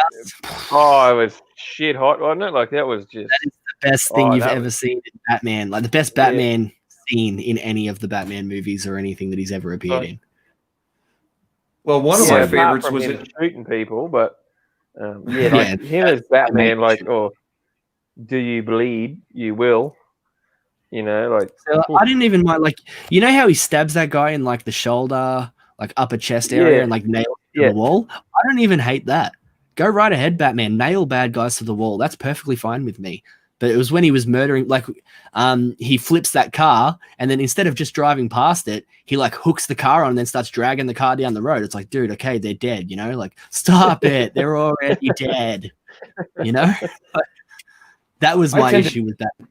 I tend to take a realistic look at characters. So when I look at Batman, I break him down to just what he does in some levels. Like, this is a guy that basically invades privacy and beats the fuck out of people that he thinks are bad guys. Maybe I mean, some of them like undercover guys that are trying to save hostages, or you know, who knows? You know, he goes out there and he does this stuff. He looks for trouble. So you're going to inevitably situation where you have to kill somebody, dead, or an innocent person is dead. It will inevitably. So I'm okay with him killing the Batman I know. That's a last resort for him. It's not something he's going to just. He goes into a room and he's like, all right, I'm just going to fucking blast a bunch of dudes, murdering people. Yeah, exactly. Right. That was my main. He's actively murdering. Yes, just outright blasting away at guys. Some of them could be teenagers that got sucked into it. They see what's going on. They're like, I gotta get out. This isn't for me. And here, Batman just blew his brains out. That's the Punisher, not Batman. Yeah, what zombie killed Rossi? Yeah, he should beat them almost to death, but not actually to death. Like, right. Yeah. That's the line. The thing I didn't really like about the Leto Joker was, to me, you could tell like he was acting, like it didn't seem authentic. Whereas, you know, like Heath Ledger, his character seemed like his character, whereas whereas Leto, you could tell he was acting, like it just didn't feel authentic to him. Like it's like anybody can talk in a different voice. He was putting it on, yeah, like it just either whether he's just a shit actor or whether he just the character they want him to be was just crap. But he just when he talked or when he laughed or when he done his weird neck movements and shit, like he just looked like he's just acting. He's not. That doesn't look like Joker at all. Just it looks like someone wearing green hair. That's all it looks like. It doesn't look like a Joker. He had a good start, right? Like he had a good start because he was mostly cut out of his appearances and things like that. But it's the tattoos and the grills, like how he was like a gangster. He really shouldn't have been that. That was my main gold-plated guns and shit. Just like who the hell's idea was that? That is my main issue with the Jared Leto Joker. That was his idea. Of course, that was his idea. It was. I read the behind the scenes on the development of that. Unless my memory is not serving me, which sometimes happens, but I believe Snyder said, no, it wasn't Snyder. It was David Ayer, wasn't it? He said that like Leto was inspired by Heath Ledger, like how Heath had done his own makeup and design and look for Joker. Yeah. So Leto wanted to do the same thing, but he wanted to do his own take on it. Now, if you take a guy like Leto, by the way, he is a fabulous actor. He's a real, truly a great actor. You can see in Blade Runner 2049, amazing performance. There's some other movies. Yeah, he's superb, but this is not his role. And it might have been his role if he would have had proper direction and if he would have had a proper makeup artist designing the look for him. Not everybody can pull off what Ledger did. Sorry, Leto, you're great in your own way, Ledger. So don't try to be Ledger, try to be Leto. And he did. That's where he failed. He was given free reign by a director that didn't know what the hell he was doing because the director himself didn't know characters properly. And that's what you get. That's why I'm against the Ayer cut of Suicide Squad. No, the reason why I'm cool with the Snyder cut. Well, I'm cool with the Snyder cut because of the situation. Zach's daughter committed suicide, and he had to pull out of the project. That's freaking horrible. I feel for that dude. I don't like Hollywood. All right, and as a default, I don't like celebrities. They really have to prove themselves to me, right? But that guy. I feel for him because his daughter died. So, all right, give him a break. Let him do it over because he had a vision and a story. That makes sense. But Ayer, his whole campaign is basically, look, I sucked the first time. Give me another chance. I promise I won't suck again. No, dude, your daughter didn't commit suicide. What do you do, man? No, quit fucking with us. I would say Ayer is the bigger issue. Like when it comes to, like Jared Leto's Joker and that, a lot of it would come down to the direction and that. Like what Zombie Kiltrosity said is he'll do better as Morbius. That 100%, I know he will do much better as Morbius, the living vampire, than he did as the Joker. They should have. Like, they should have given Suicide Squad to Michael Bay. That's what they should have. It's more explosions. They didn't have the money for Michael, dude. That could have been would have been good though. Yeah, well, that's not wrong. I mean, he doesn't make bad movies. He makes good bad movies, or he makes bad good movies. Yeah, he can't just make like a decent film. So it would have at least been enjoyable. My main background is in film. I'm a director, and I always bring him up to tell people the exact opposite in directorial philosophy is Michael. And it's because animation school. Yeah, he did the island. The island was great. I love the island. I watched it 20 times. Deep concept, great action, great visuals, very original. But that's the only thing by Bay. I did like the first Transformers, all right, but I didn't like some of the adaptation, of course. I didn't like that, they'd switch some of the characters around and all this crap. But from there on out, it's been real cringe. A lot of his stuff has been cringe, and I'll tell you how cringe it is. Do you realize Michael Bay basically was the 100% the inspiration behind Team America World Police? Because what they did was they basically took a Michael Bay script, right, and then just took details out like location and changed that, and then they took of the characters and changed those little elements. But the main thing was that they just used marionettes to make it look ridiculous. But it's exactly a Michael Bay fucking movie. It really is. Oh my god! And yeah, I agree with you, Zombie. Like Margot Robbie in that, she does fine, but she's not Harley Quinn. And especially in Suicide Squad, like she's gotten better with the accent and stuff as time goes on, and hopefully she does all right in the Suicide Squad, where she looks more like Harley than ever because she's wearing the black and the red. But yeah, like. I know exactly what you mean, where she just wasn't Harley Quinn in Suicide Squad, and even especially that Birds of Prey movie. She just wasn't Harley Quinn. Oh, you're right. She was Deadpool. You're right. Holy crap! In Birds of Prey, I didn't think about that. That's Dead exactly Whammon. Right. Yeah, Whammon pool. Fempool. There we go. It's Fempool.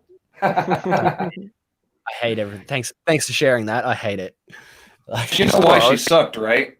This is back to David Ayer dropping the balls because he didn't study enough to deal with a psychotic character. She comes across as a teen girl that's really drunk at a party and that's kissing another girl to try and be edgelord to get the teenage boys into her, get attention. That's how she came across. That's not somebody with, for example, they didn't even touch on her Stockholm syndrome. In fact, they reverse. Me and Mr. got a loving ship. It's what the fuck world. I mean, I understand she started in the animated series, so it's not comic book canon and all that kind of stuff. But I loved her because of the animated series. They loved that she was a Stockholm victim that found her way out through sheer willpower. And help from friends and help from her enemy, in fact, Batman. And that's a brilliant fucking story. But what did they do? What did they do to her? They made her a fuck girl. That's all she is. She's a edgy fuck girl. Ball bat. Yeah. How's she gonna whack Sorceress? She pulls the coup de grace on Sorceress with a normie base. There's no magic. There's no cyber enhancements. It's a chick with a bat. Welcome, Roger. Welcome. How you been, mate? Welcome, bro. What are we talking? We're talking about Batman. Look, we're talking about Harley Quinn more. I was about to actually ask the animated series of Harley Quinn. This is because I don't mind the first season, but the second season has just gone downhill. Yeah, it's all trash. I think that when Disney ends up buying DC.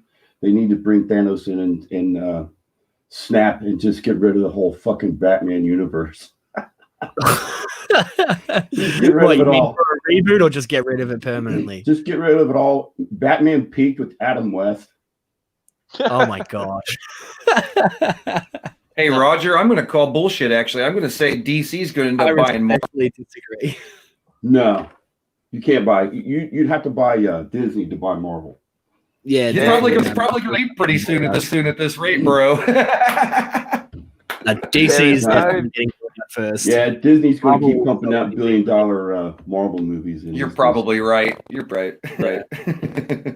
There is no. I'll tell you this as a moviegoer. Oh, sorry. Go ahead. There's no better Batman than George Clooney. That right there, and you know what? I'm going to agree with that because that's the only real version of Bane that you're going to get. And plus, I liked Uma Thurman as Poison Ivy. You can't beat that. That's it. Well, physically he was, but not mentally. He wasn't a crime lord. You never mind. Well, I mean, yeah, you just want to see the costume, right? You know what they said? Just give the X-Men the costume. Now we want to put them in leather suits. Right. It would have made so many people happy to just see them in the costumes, even just once. It would have made everyone so happy. Especially Wolverine. I wanted to see him in the Browns. All actually, and they just ripped, man. Bryan Singer. Once again, do not give your superhero properties over to Bryan Singer. Well, they're superhero movies, so you got to keep them grounded. I don't know. See, Days of Future Past is really good, but other than that, everything is bad. But I like Days of Future Past, and like that one. I mean, they're not even really wearing leather in that one either. So that's a bit. I think someone else took over a bit behind the scenes, because it is very different. A lot of the main problems that we have that he brought back in these other X-Men movies aren't in that movie. If that makes sense, like they've got the slightly armored, like I know it's not comic accurate, but they've got the armor and like Wolverine's got some yellow and blue on him and stuff like that. So it's exactly. But you can't say to those movies delivered the Ecker Wolverine experience. Oh no way! I want Jim Lee's, and that's on the screen. Yeah, I want the '90s animated series in a movie. That's what I want. Like 90s X-Men, that is my X-Men. Like all the comic books, the cartoons, all that. That is the X-Men that I grew up on. When I say I love the X-Men, that's what I'm talking about. And I also love X-Men. You won't see that in the movies anytime soon. Like they've just constantly messed it up. Maybe Marvel will do it right, but I doubt that. Like, let's be honest, they're probably going to make Charles and Magneto black. We've all heard the rumors. They're probably going to do that. Don't go there. They're going to. They're going to. Well, you also know they're going to have the adjoining rooms there with Wolf and all that. Yeah, they're going to do that, aren't they? Don't put any hooks under the bitches, guys. Don't do it. They're like, listen. Guys are the meth dealer in your neighborhood that's ripped off all like broken their house and stole from them and stuff, and they all stay away from that guy, dude. And now you're gonna go, well, I'm gonna give this guy a chance, just one more. Well, that's what they. Because do you remember when it was a good thing? Like you remember back in the day when Marvel Studios first started, and we were all excited, and like they were getting things comic accurate for the first time ever. And then slowly but surely it all changed. And I'm not sure where, but somewhere along the lines, it's unrecognizable now. Like we've spoken about the Eternals a couple times on ComicsMATE, and it looks nothing like the books, and it's just ridiculous. And it looks like they're just going to keep going in that direction the further they go. And I'm not even excited anymore. Like the Marvel movies were like 10 steps ahead of how excited I would be about most other movies, like all these comic book movies. These are the things that I loved. And they just slowly but surely have gotten worse and worse and worse. Well, you know what I think this is? I think this is where when you start hiring unqualified talent, I think that's where to write and direct this stuff. I was watching or I was reading an article yesterday about Guillermo del Toro, and a lot of people really like him. I just think he's very mediocre. But he was wanting to do a Halo movie where Master Chief has an evil twin. I'm like, right, here's the fucking answer to all that. They just don't know what they're doing with any of these properties. Yeah, you're exactly right. Materials to be combined and broken down into a product to them. we're finally seeing all the complaints that you hear. It's like, oh, they're just doing diversity hires. They're hiring this person for a checkbox and they're not actually qualified. We're actually seeing the end result of this now. Those people that have been hired are creating things, and the things that they're creating are subpar. That's what it is. Let's go even more in depth. You know what else they're doing is they're basically exploiting human rights legislation, and also they're getting the people in their network. Like when you work at, let's say your manager at a McDonald's, right? You get your cousin in. You fire some douchebag, right, and get your cousin in. That's kind of what they're doing. They're very petty.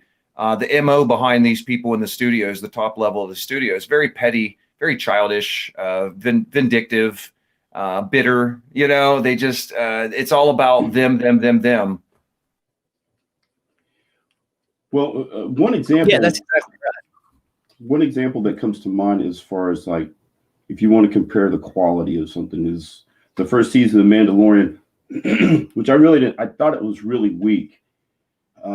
But there was an Asian director, and she was adamant about being the best director, not the first Asian director to work on a Star Wars show. And she came out and she said that. And the episodes that she was over, I mean, she put real fucking effort into that. She wasn't focused on all this intersectional politics, and that was her episodes were the best ones, I thought. Yeah, well, the Mandalorian. You don't see anyone saying that about her either, though. You don't see anyone saying, "Oh, yeah, she was hired for diversity points," because she's obviously done good stuff, Yeah. And so right now, you're CG World Order, man. You are ComicsMATE World Order. You're expected to hate her just for being a woman, but here you are saying that she made the best episodes. Yeah. I know I'm coming off as a hypocrite here. It doesn't fit my normal bigoted narrative, but I might be a little partial to Asian females because they're really fucking hot. So that could be it. I'm sexist, I guess. I don't know. They would find something. Yeah, definitely. But they paint this false narrative, and it's a broad painting over everything in pop culture, Whereas you go, oh yeah, look, that group's a hate group, and no, they're not. Oh, that group, she was hired because she's talented. No, she wasn't. It's these guys, like the artists, and I keep complaining about DC Comics at the moment because my favorite artist, my favorite current artist, is Greg Capullo. Right. And his art is constantly getting ruined by the inker that he's working with, because the inker he's working with, I think, is a diversity hire. And I think he was hired just because, he ticks some boxes. And as far as I'm concerned, he can't draw or anything. He's terrible. And he's constantly wrecking. Like, if you look at all of Death Metal, you look at even Metal, you look at all of the more recent Greg Capullo and Scott Snyder stuff for DC, you can see the difference between when they changed inkers. And this new inker, this guy that they work with now, cannot draw for shit, let alone ink. And he has ruined every single page that they've made. It's driving me crazy. A lot, man. Because was he inking his own stuff when he was working for Spawn? I have no idea. I think it was him and Todd McFarlane, to be honest. Okay, because when he started posting this new stuff, man, I'm like, there's something that don't look right about that. Man, I've got copies, right? I'll send you some pictures in the DMs, right? Because I've got pictures from The Last Night on Earth and from Death Metal that look awesome, and they're the pencils from Greg Capullo. Okay? And then I will send you a photo of the actual pages, because I've got the books, and of the actual panel that those pencils are on, and you'll see the difference. It is 100% this fucking inker. I think his first name's Greg or something, but it's Clappian. He is terrible. He's absolute trash, and I call him out live every chance I get. We should do a stream on that. I think your boy Zach already covered that pretty good. He in one of his streams, he was reviewing Hulk versus Juggernaut, and he brought up what he thinks is happening is they're taking these legendary guys like Keown and Capullo, and they're putting them off to the side on these inconsequential, weird alternate stories, and they're giving their check marks the prime time spider titles and all that kind of stuff. that's actually canon, what they're calling canon. Really and that's what Zach was saying. And I think that's probably one here is they're purposely a bad inker, because Capullo is one of the best in the industry. Yeah, it drives me mental, man. Like it's been slowly driving me crazy since the Court of Owls came out, because that was when my love for Capullo stuff was revived, which I'm sure a lot of people's was, yeah. And don't you like his stuff now? No, I do. I've always liked his stuff, but I do not like the new stuff. Like I would much rather. I hope they release how they release the director's cut versions of the books that are usually done in just the pencils. I hope they do that for everything that they've done recently, because I'm so sick to death of Clappian's garbage inking. He makes everything look worse. And I'll show you the examples later. Like I'll send you some pictures and DMs and stuff, because they're not on my computer, they're on my tablet. But yeah, it's insane. So that's Can't the be problem. Any worse than John Romita Jr. now. Hey. Oh, he's let himself go, hasn't he? He just doesn't care anymore, and you can tell. Look, man, that guy could kick out 6 books a month. All right. I could kick out 6 books a month if I was drawing like that too. But he's on time. He's on time. There's a couple books from ComicsMATE that I'm not expecting until 2025. One of them's got a Bigfoot in it.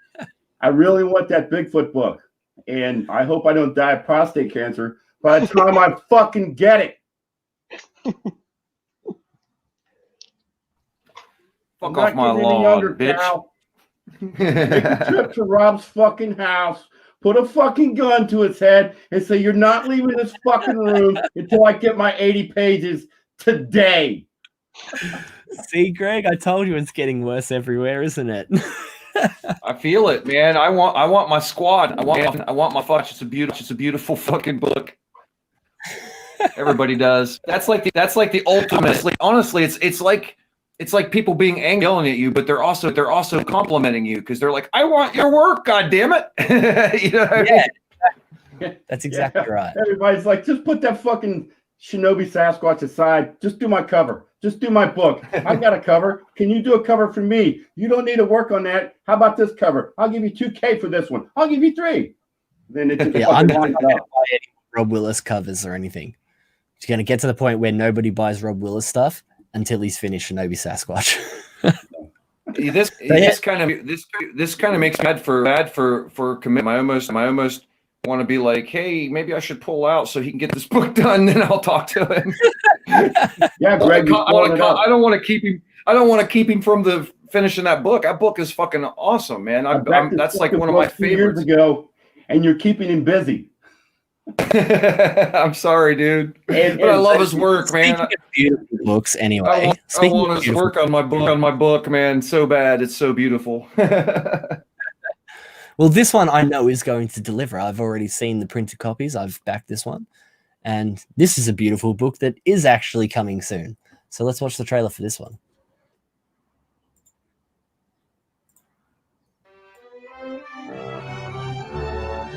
You can hear that, right? Yeah.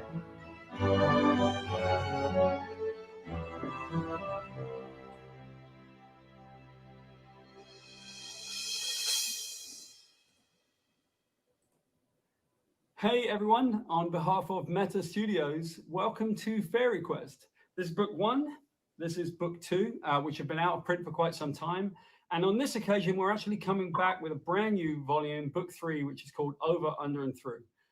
This is our first time on Indiegogo, so we're really excited to see how things will go over here. There are plenty of fans who've never seen our book, and we have lots of friends who do Indiegogos right now, and they've been telling us amazing things, so we hope that that is true for you as it is for us.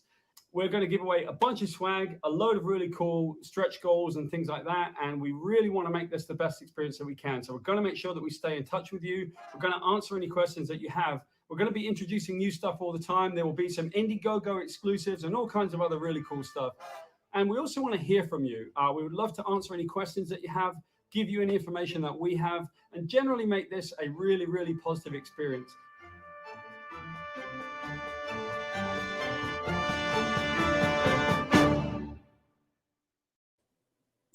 I can actually confirm that he is very good at communicating. He responded to my emails and everything multiple times.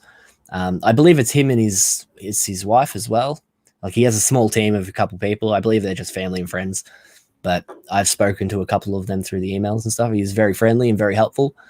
And yeah, unless you're in Australia, like most of the other books, I'm sure it's a lot cheaper. It costs like $9 or something for the Americans to get posted to them, and it's going to cost us close to 100. But it's worth it. 3 books, and they look amazing. I mean, look at the art style. This sold me on it straight away. I actually paid the $90 postage to get these books because I enjoyed this. This is, when I say I like cartoony style, like, this is right up my alley. This is beautiful. So, is this all traditional? I'm not sure. I have no idea. I think it's colored digitally, but when it comes to the actual drawings and inking, I'm not sure how they did that. This looks really, really good. Yeah. I backed this one a while ago now. Bloody, just because it's so good. And it's got 3 books, you know, so even if you don't want to get all of them, you just want to get the first one, you're not sure, you can just look. It's got, you know, just number 1, just number 2, depending on, you know, how interested you are. I got the pack. I bought this one, not the digital. It'd be sold out now. It's at the bottom here. It was like an early birds one where I got a certain percentage off, so it was a little bit cheaper, but I live in Australia, so there you go. This is the one I got down the bottom here. 1, 2, and 3 early bird special. But that cost me about $200. But, I mean, look at this artwork. It looks beautiful. This is one of those ones that I don't really need to say much because it's straight up. It sold itself to me without any real effort at all. And when he was a little bit friendly, I was like, yep, sweet, done, sold. I'll pay you on payday. And then I did. And he actually, because I live in Australia, I messaged him to try and see if I could get something, if we could do something about the postage being so expensive. And after a couple back and forths, he had, you know, there was nothing he could really do about it because he didn't set the price for the postage. But he agreed to actually sign the copies for me because, you know, I was paying that extra bit of money, and he agreed that that was a bit ridiculous, but could see that I was really interested and wanted to read his book. And it looks like the perfect book that you could read, like if you have kids or something, read it with your kids. It looks cute like that, you know? Yeah, this was really good. This is like we were talking the other night with Boogie Bot. The art sells these books, man. If your art is shit, it's just... Yeah, this is actually one of my favorite books that I've seen. Like, I don't think this guy's ComicsMATE, but he is definitely ComicsMATE friendly because he's been on a few of the different streams and things. Oh, really? And looks mystical as fuck, doesn't it? I really like it. Like, I think it looks great. It's one of the most unique looking, and it's about it's like, you know how Shrek has, like, you know, the fairy tale creatures and stuff. It's set in a world like that with all the fairy tale creatures, except instead of killing each other, Red Riding Hood and the wolf become friends. And then when they disobey their story, you know, like the fairy tale cops or whatever come after them and try to stop them, and, like, you know, like all the magic creatures turn on them and shit. And it's about Red Riding Hood becoming friends. And like, I was like, I was sold. That's I clever. thought it sounded great. Yeah. So I've bought all 3 of them, and it's a highly recommend. Even before I've read it, I think it looks incredible. Like, look at the art. Look at this artwork, man. These are in actual pages too, so these are great. Check it all out. Go get it. Fairy Quest. Yeah, I'm done. You guys want to talk some more? Yeah, I mean, that's awesome. Those colors, the painting, and that is a beautiful book. Reminds me of a hardcover books as well. Again, reminds me of take on The Secret of Nim. You know how it was all more and kind of a little bit more advanced, but still also cartoonish kind of. Yeah. I remember that. That had a great art style. Then look at that. If I didn't know better, I'd say that's like the Tin Man, the Scarecrow, and the Lion, and Dorothy, isn't it? Yeah, that's it. Yeah.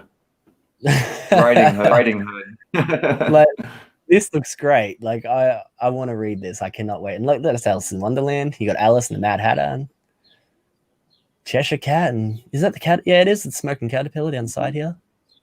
Yeah, this looks great. Huh. I'm really excited for this. I can't wait. And this one should be coming soon too. Like, pretty sure it comes in January or February. It'll actually be posted out because they're already printed. This is just him reprinting them in like hardcover special editions. So it's not something that he has to finish. Yeah, see, here we go. There's the actual book in his hand.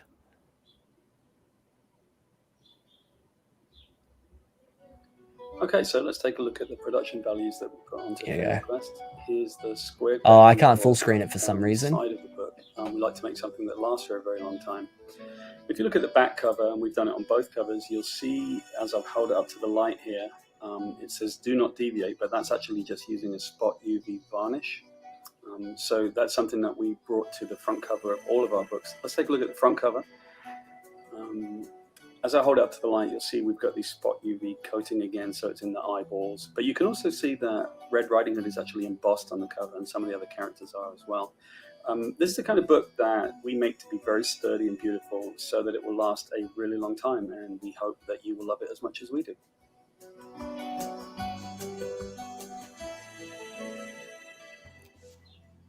Yeah, that's cool. They're bloody gold, right? So I've already backed this one. So definitely recommend that you all do too. Yeah. What I see is a labor of love. You know, I can tell that person loves his IP. Look at all the detail and this world and character, and he has a visual theme he's following, and the entire presentation of the book itself, just cover, all of that. That's really good. That's impressive. Look at this. You can be in it. You have the opportunity to be in Fairy Quest as well, which is always fun. I don't have that sort of money, but you know, one day I will be in someone's comic book. I swear to God, I'm gonna buy one of those tiers one day. I'm too pretty for that book. But yeah, Fairy Quest is one of my favorite ones that I've backed so far. Like, really excited about this one. So yeah, check it out. You want me to share a screen? Yeah, I'm done. That's the last on my list today.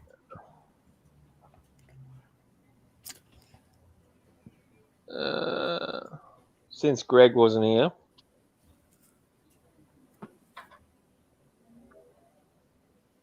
Oh, good stuff. Australian dollars. God dang, man. You guys have me excited for a minute. Don't worry. This one's going to be fine. Don't worry. He got 2 backers yesterday. Yeah. I think he's sitting at like $890 US. Yeah, he's speaking to Shay at the moment too, so he's going to go on Red Valkyrie soon because she's really excited about this. I saw that. Yeah, that's great. Yeah. Like, just like the last one, this one's going to sell itself. I mean, completely different art style, but still looks just as beautiful, just in a different way. Like we actually, we had the creator, we had Pioneer in the last episode, so go check out that if you want. But yeah, he gave us a lot of insight on a lot of the stuff that you're looking at right now. Like there's some Easter eggs on this page, like those trucks and things are from things in the future books, and he told us a bit about the characters, gave us their names and their details, backstories and stuff. ComicsMATE Live, episode 10. If anyone wants to go back and watch it, BoogieBot was on talking about it. Is that which episode it was? Yeah, I think episode 10, yeah. Just the colours, The colours are hypnotising. I don't know, there's something about it. The purple and stuff, it's different. Let me ask you guys this. I don't know if you've seen any of his current art that he's been releasing out on Twitter from this. But if you have, you've got to check that out versus his early stuff and see if you think he's not getting better as he goes along. Like, say, from like his first page to where he is up to now. Yeah. Yeah. Right. No, Greg, it's only you, mate. I can hear everyone perfectly except you. Your mic's been going to shit for a while, Greg. You've been echoing a lot. How's it? Damn. See, I don't have my gear all set up yet. I just onto it. Got a nice camera and I've got a nice mic and all that, but I'm using my phone right now. Okay. Well, that must be the issue then, yeah. But yeah, back to these colors, man. Like we say this every time. Like if I was the guy who colored this, it would look completely differently. Like it would look much more natural. But I absolutely love this, like these purple tones. It really creates like a Fallout vibe, like an end of the world, like radiated nuclear wasteland, Mad Max. Like, how many examples did we give last time we spoke about this? Like, this is just such an amazing looking book. I cannot wait for this one. This one is on my list for sure. Yeah, absolutely. Wicked gunslinger right there. He looks cool. Yeah, that's Eastwood. He's already my favorite character. Yeah. Look at this face. Look at this face. Aw. Everybody loves Robert. He looks like the Iron Giant, or he has that classic, like the cute robot face that all the classic robots have. Oh, wow. Calling it now. Robert will be the first CG Funko Pop. Yeah, yeah. I'd buy that. I don't even collect Funko Pops, but I would buy that. I've only ever bought one. It was the group one. Oh no, I would feel good for you to get such. I'd feel good for you to have such a. I personally freaking hate Funko. It's freaking cancer.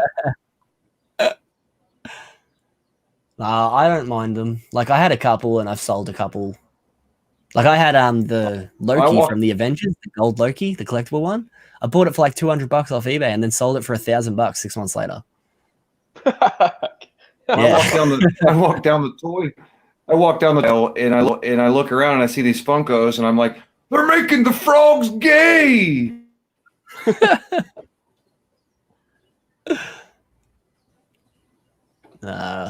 Slow down. What are you doing? Are you scrolling too quickly, mate? We can't admire this beautiful artwork.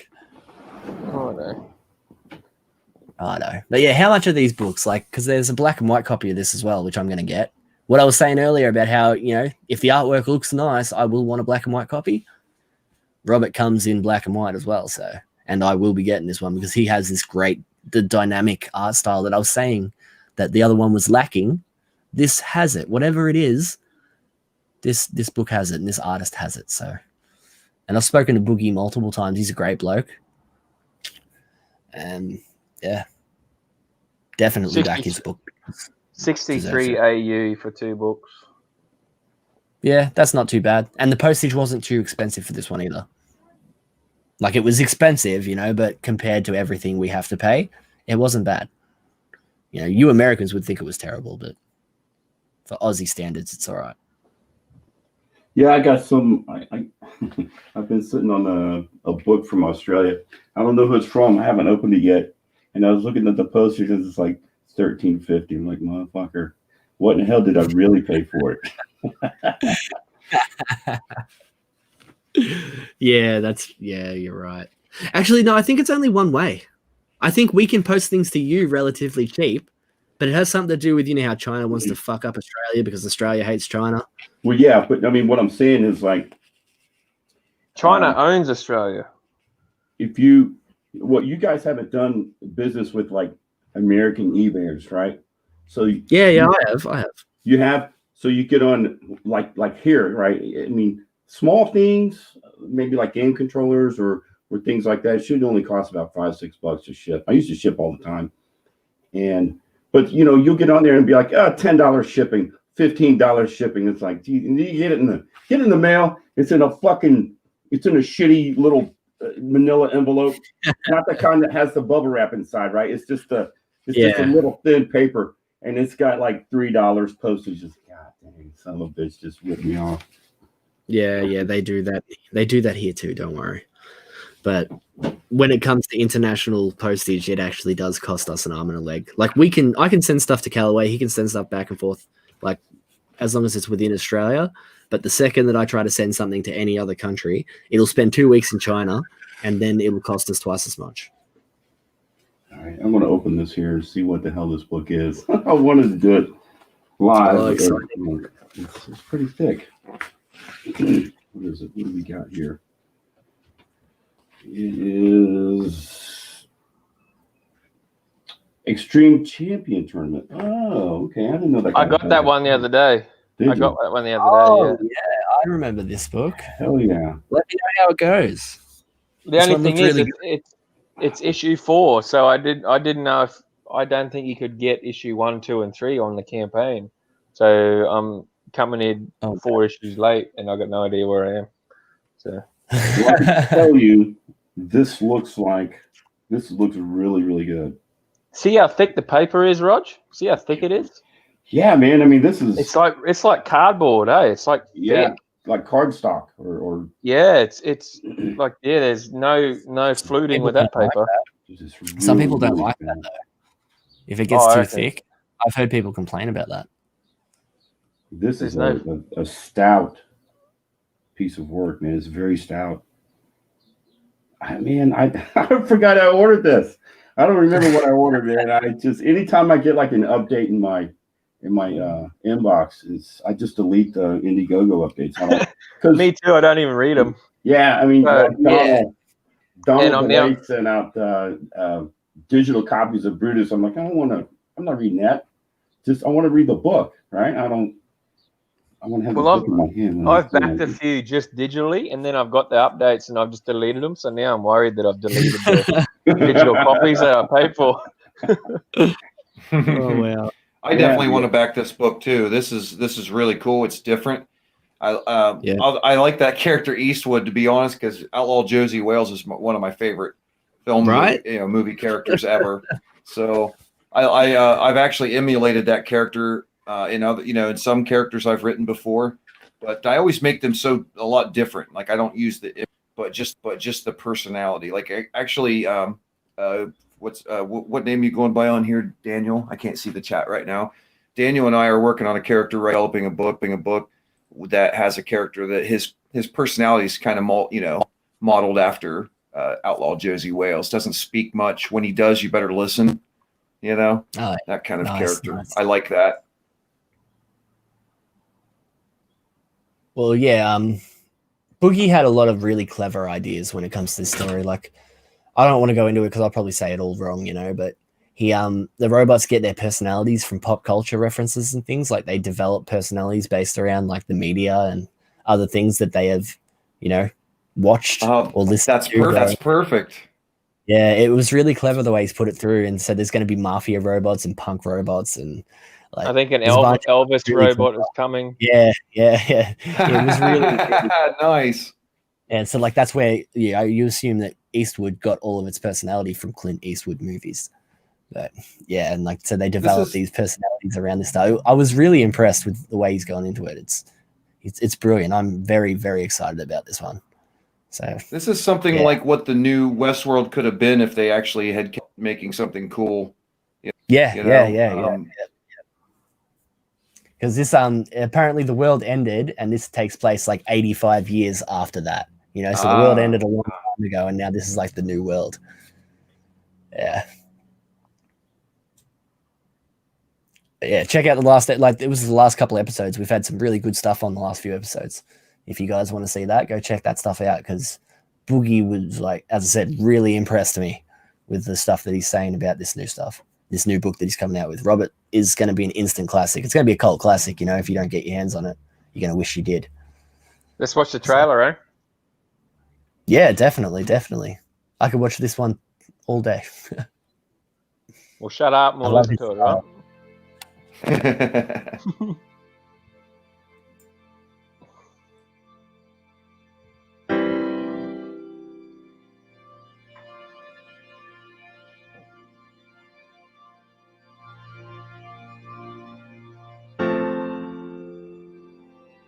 Can you hear that? Yeah, I can hear it.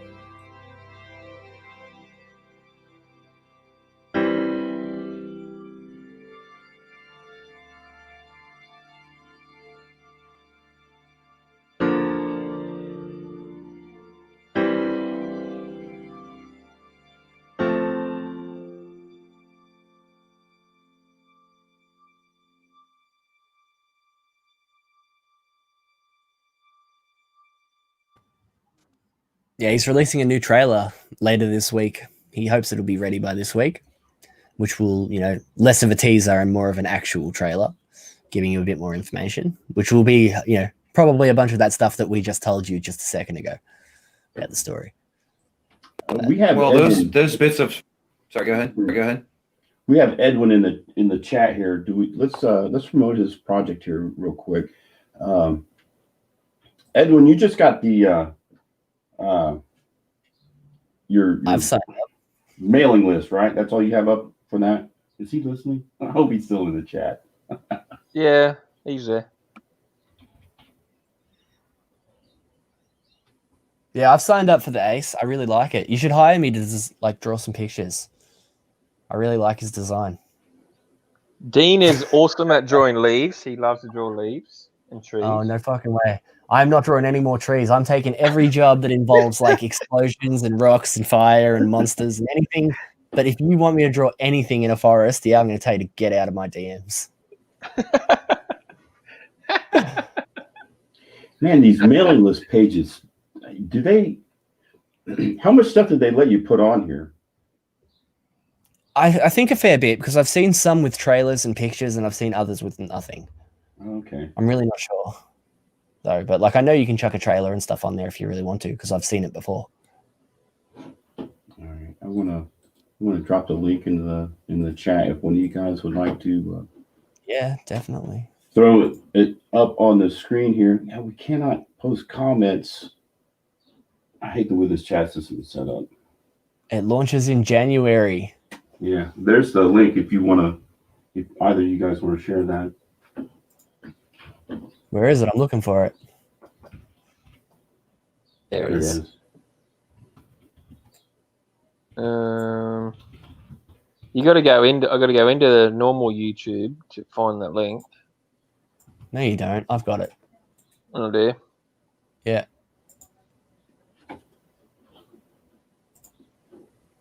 Here you go. Ba-ba-ba-da-da. It's still stuck in my head for like a week now. Those evil jingles, man. That's what they're designed for, you know. Just they are the absolute worst. But yeah, sign up for the Ace. I already have. There we go. There's a great image right there. That looks good. I dig it. I don't know who did this one, but that's some good stuff right here. This picture. Yeah, I really like that. Yeah. He's got the color. What's it about? Do you know? When a young man looking for purpose in his life comes across the remains of a shooting star, his life is altered forever as he transforms into an armored being who becomes the most sought-after object in the entire universe. There you go. Ask and receive. Yeah. That's cool. So the Ace, he's a super soldier or a super weapon of some kind. So somebody's going to try and rip this power out of him. Is that right, Edwin? Looks like someone's going to try and rip this whole armor off of him. Yeah. I mean, that is badass, man. I think that's in there, yeah? Yeah, that looks like it's him. Yeah, he said Arch Satter did that image. Man, it is just... I dig it. I really like that. The style on that. He drew inspiration, if I remember correctly, from Death's Head from Marvel Comics. And it looks like there's a little bit of Mandalorian in there. Am I right, Edwin? Oh, yeah. He looks like the Mandalorian. I can totally see that. Yeah. Yeah. Now that you say that. But this is... I'm going to be on board with this, definitely. I really like this. Yeah. Whoever Arksider is, he can definitely draw. There you go. Let's leave that on the screen because that's the best image on there. Yeah, I'd like to see that Arksider as a poster, man. We were talking about trading cards and stuff like that last night, and I love posters. I just got my Samurai Dinosaurs poster in the mail today, and props to Chibi Mike, man. He it took a couple extra weeks to get that poster, but it came in a roll instead of folded up with the book, which I really do appreciate that. Oh man, I'm really excited about the one I'm working on at the moment. Like, you know, like you got to take your time with inking, but like I want to rush and get it out. So I'm in this really weird place where it's like stop rushing and go slowly so it looks good, but at the same time I really want to finish it. Like, I wish I could show you. You're talking about Pops Van Zant, right? I don't know, Roger. I don't know who I'm talking about. I've never heard of that. Okay, I thought you said right there. There's a guy named Pops Van Zant that turned out to be anti-CG. I found out recently. He was trying to get dirt on the Barton brothers. And I didn't understand what he was. I know. I didn't get it. At first, I didn't know. I forgot that their channel was called How to Draw Comics, you know. And he was asking in a post how to get some dirt on the admins of that because they apparently removed an ad of his or something. And I kept telling him, well, you can reach out to the admins and see what's up, blah blah blah. And he kept trolling me. Because he said, that's not what I want. I want dirt and all this shit. I'm like, dirt. Oh, I'm thinking it must be some SJW or something, right? Thinking it must be some SJW. So I look up how to draw comics, the admins, and I see the Barton brothers. I'm like, oh shit, that's right. That's their channel. Wait a minute. What's going on here? Why has he got a problem with the Bartons? The Bartons literally wake up smiling every fucking day. They you know, how do you have a problem with those guys? And so I said to him, I said, hey man, that's the Barton bros. Why don't you just reach out to them? And there's probably some mistake and they'll fix it. And he went off on me and trolled. I didn't get any screenshots, unfortunately. He blocked me before I could, but yeah. So watch out for that guy. He's got some shady shit going on.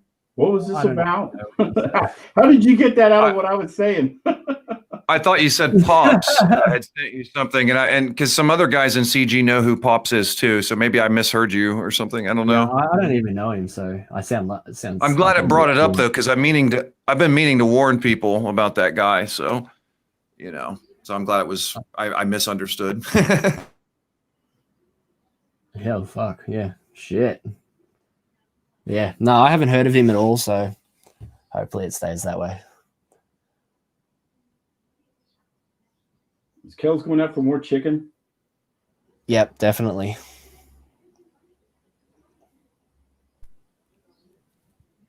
Yeah, anyway. The anti-CG people are worth making videos on just themselves. Like, forget the SJWs. Like, the anti-CGs are, like, insidious. They're a breed of their own, yeah.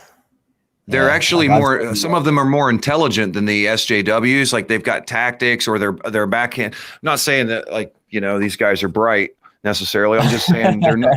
They're a different creature than the SJWs. You kind of got to take them a little seriously and watch out for them. You know, they're a little bit less emotional. That's what I've seen. Like yep, Greg, you gotta keep getting banned. Dude, it's weird. One of the bans I get because I was calling someone the C word. But another one, there was actually two where all I was doing was trying to calm people down because they're screaming for the deaths of these strangers they don't know. And I'm like, why are you guys, this is the media. You guys don't believe the media when they're lying to you. Why are you going to believe them in other instances and just say that person should die? To me, that's radical behavior that they're expressing. And then I got banned for it. So that showed me that Twitter just wants the radical behavior. I mean, it's further confirmation, of course, but they don't want people calming anyone down. They want people being pissed off. And there's a reason Twitter's getting in trouble like legally lately. So they're fucking up. Like they're taking more and more steps. Yeah. And that's most of social media. You can't really engage with them, man. I mean, they're already way out in left field by the fence, just walking around. You can't really. The only thing you could do is just laugh at them and mock them. There's just no point in trying to reason with them. You can't do it, man. I mean, you've seen all these chicks, like the chick the other day. I don't know if you saw the video on Twitter. She's stuck in a Trump parade and she's screaming. She's crying. Panicking. She doesn't know what's going to happen. She thinks all these Trump Nazis are going to descend upon her. And I don't want to finish that statement, but. Yeah, no, I saw that exact video. She's terrified, and these people really believe this stuff. They actually really believe it. They need to stop watching CNN. That's what it is. Like, holy shit! I doubt they even watch CNN. I bet they get all their news from each other. Well, you know what I just made up somewhere. I get entertainment like you do, Roger, out of that. I saw that same video you're talking about, and I just sit there and I laugh, and I'll say some trolly stuff, right? But like, what I dislike about it is what ends up happening is people like me who are apolitical. Like, I'm not happy with any of the people that are choices. I don't want governed to begin with, and then the people that they're forcing me to choose between, I don't want any of them. So I get lumped in with the crazy ass Trump derangement syndrome. That's a bullshit term, by the way. I never used that fucking thing. Some people have different reasons why they don't like Trump, and some of it's not even political or social media. Now, that girl right there obviously is social media programmed. There's no doubt about that. Like she's acting irrationally. Yeah. I'm just me, like most of the apolitical people like myself that I know, we're just sort of like, hey, we're fucked either way. I don't care. Show me something else. I want to see cat videos and cool music and art. Like, I'm tired of, you know what I mean? That's how we're standing on it. It's like, we're fucked either way. So whatever. At the end of the day, I care more about cat videos and comics and all that other stuff than politics. You know, Greg, aren't you up around Marietta or Athens or somewhere like that? Yes, unfortunately, yeah. So I mean, you automatically get lumped in. Everybody up there just gets lumped in. So it's funny, they don't do it to me so much here in person. If I go out to a bar or a party, nobody does that to me. It's all fun and games. As soon as I get in social media and they're anonymous, they're a little bit anonymous, you know, like in front of a screen, all of a sudden, you know, I'm this and that and blah blah blah. You know, it's funny. I see that behavior all the time. I saw it in other cities that I lived in too. But it's, you know, me, I'm going to say the same thing no matter, you know, the crowd. I mean, I might tone things down, obviously. I've toned myself down tonight. Every time I'm on a stream, it's not the full Greg. I'll admit that, because some of the stuff I say sounds tinfoily, you know? And if I don't have enough significant evidence behind it, why would I bring it up to people and just look like a David Icke or something? You know what I mean? I have suspicions. I know there's a lot of bad shit going on and I'm trying to watch it. But politics, I don't see it as important. I kind of got turned off listening to Ethan last night. Big fan of Ethan's, and I've been looking forward to the ComicsMATE convention. But he was saying something about Trump organizing it and then being there. And I mean, the last thing that doesn't sound fun to me. Like, it's going to be a political rally then for a big chunk of it, and then we're going to have these Secret Service spooks hanging around. It's kind sounds, I don't know, doesn't sound like a good party. You know what I mean? Like, let's get I don't know. So I feel that way about it. Maybe stuff saying things like that might get me canceled. Maybe that's too much, whatever. But it's just my perspective. You know, I'm also a customer and a backer here. What's that? Yeah, well, me and Callaway and Kimasabi, like most of ComicsMATE, we're Aussies. So we're on the outside regardless. Like we watch it from the outside, you know, we're all looking in going, fucking hell, these guys are all going to kill themselves. So yeah, like no matter how much, even if I wanted to be, I would always be removed from all of American politics regardless, because I'm not American. But it does affect our countries and everything else around it, which is why we pay attention to this sort of shit. Yeah. And, you know, so I kind of have no choice but to agree with the apolitical types that are sitting there going, yeah, well, yous are fucked either way. And it's like, yous are, because I can't, like, if I was American, fucking oath, I would probably vote for Trump, because the left has lost their fucking mind, you know. But that doesn't make me right winger. That just means that this time I would have voted for Trump for sure, because the left has gone crazy over the last 10 years. Honestly, from my perspective, they're both equally. From my perspective, they're both equally crazy at this point. Like, we're very radical. You know, at first I thought Trump was just trolling and having fun. It was hilarious, fun and games. I shared the memes. But now I see he's serious about a lot of stuff. You know what got me was he said, we're going to drain the swamps, you know? And then he had all these people cheering it on. And then, like, what, a couple months or so, or 6 months of hearing about draining the swamps, he said, oh, and, you know, his people were chanting, drain the swamps. And he's like, no, I was just lying. That was 4D chess. I was lying to you guys, man, trying to play the other side, man, you know, and they cheered him. It's like, I lied to you guys, got you pumped up about something that's a dumb idea. He literally said, oh, no, draining the swamps is a stupid idea, very stupid. It's like, why would you do that to your people? They backed you on that swamp thing, and like that was like, you know, real science. I saw like yesterday that he said he was still doing it. He's going to fire like 90-something people from the like the head of the FBI, the CIA, and everything. You see what I mean? There's a bunch of them that are fucked, and so yeah, it was on the news yesterday. You see what I mean, man? It's like, why would I watch this stuff? It's nuts. It's I don't know. I just none of it works for me, and I'd rather just stay out of it and let the people that are into it do it, you know. And there's no escape anymore. I'm not triggered like an SJW, like, you can't talk about that, I need safe space. It's more like I need a vacation from clown world, just for a little bit. Can I have an hour or two, maybe a good movie, maybe a good graphic novel that aren't talking about my penis? You ain't getting nothing. You ain't getting a pee break. You ain't getting a 10-minute mandatory break. You're stuck with it. Jack shit. Go to Parler. It's basically Red Twitter. Parler is just Red Twitter, and like I go there every now and then. Like, I jump on Parler, I'll sign in, post something, and then sign out, because it's a nice break from all the craziness that is mostly Twitter. Because you know that like Instagram Twitter is too. Like, Instagram's just as bad, and Tumblr is even worse. But social media and that, like, that's not the real world. You know, Right. most people, like, if you explain to any of your normie friends, like if you go to your mom, your brother, your sister, you know, just family, friends, anyone, and you try to explain the absolute insanity that we have to deal with on a regular basis, most of them won't know the first thing about it. You try to explain what a non-binary person is to someone, let alone, you know, go into all the other craziness. Yeah. Like, and they're like, wait, you're adding another gender? And it's like, I'm not adding another gender. They are. Dude, that sounds like math. I don't want nothing to do with it. Exactly. And then your friends will just back out. That's exactly right. No one has time for this shit. And in the real world, people have even less time for this shit. You know what I call it? I call it normie LARP. You know, it's like I've done a lot of LARP over the years, but it was fantasy LARP. I did a zombie LARP that was fun. But man, normie LARP sucks, dude. Like if they change the theme, they add a little creativity, I'll LARP with them, dude. But this mask shit, they're not even going with like a bandit theme or nothing. It's like you just wear the mask.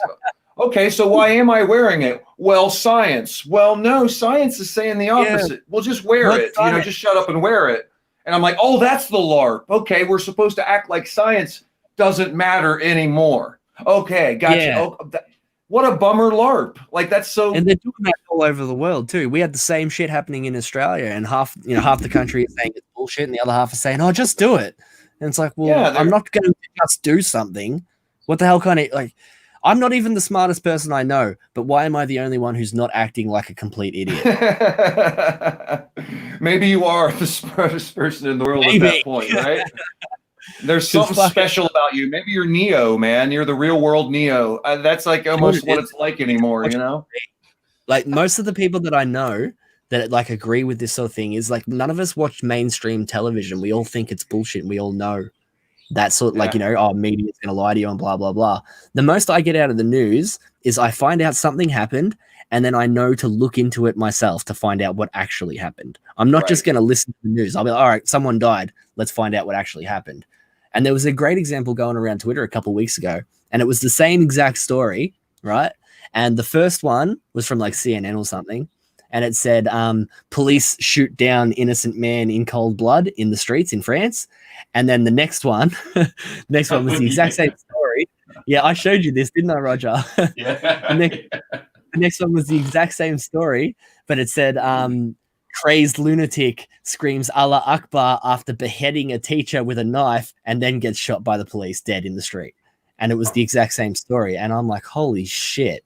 And it was the best example I can see of, you know, the media just painting a completely different picture and straight up lying to you in one example as to what happened. There are countless examples, man. Like we could literally sit here for weeks trying to find all of them and list them. It's that bad. And when people tell me I have to believe that shit, even though they're jumping the shark, right? Nobody in Hollywood, even as bad as they are going to write us a fucking storyline that unbelievable and jump the shark. I mean, seriously, man, can't come with this kind of weak shit and then go, you got to believe it. It don't work for unintelligent people. Yeah, and that's exactly right. And everyone that I know, like if you know that basic thing that the media is probably lying, you know, every headline you've ever seen that is a question, the answer is no. So if they're like, is this racist? No, it's not. Is this sexist? No, it's not. Is this going too far? No, it didn't. You know, like the answer is always no when the headline is a question, and the media will always lie to you. And everybody I know that knows that is not brainwashed by all of this ridiculous bullshit.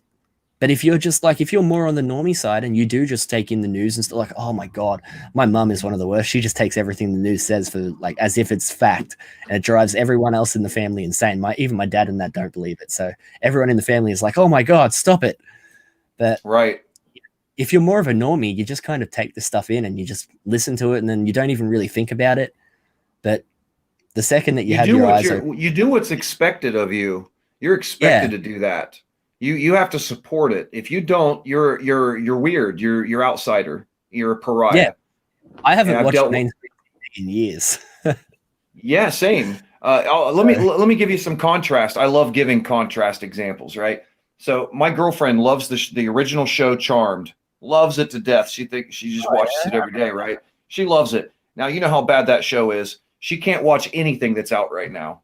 She tries to watch a new series.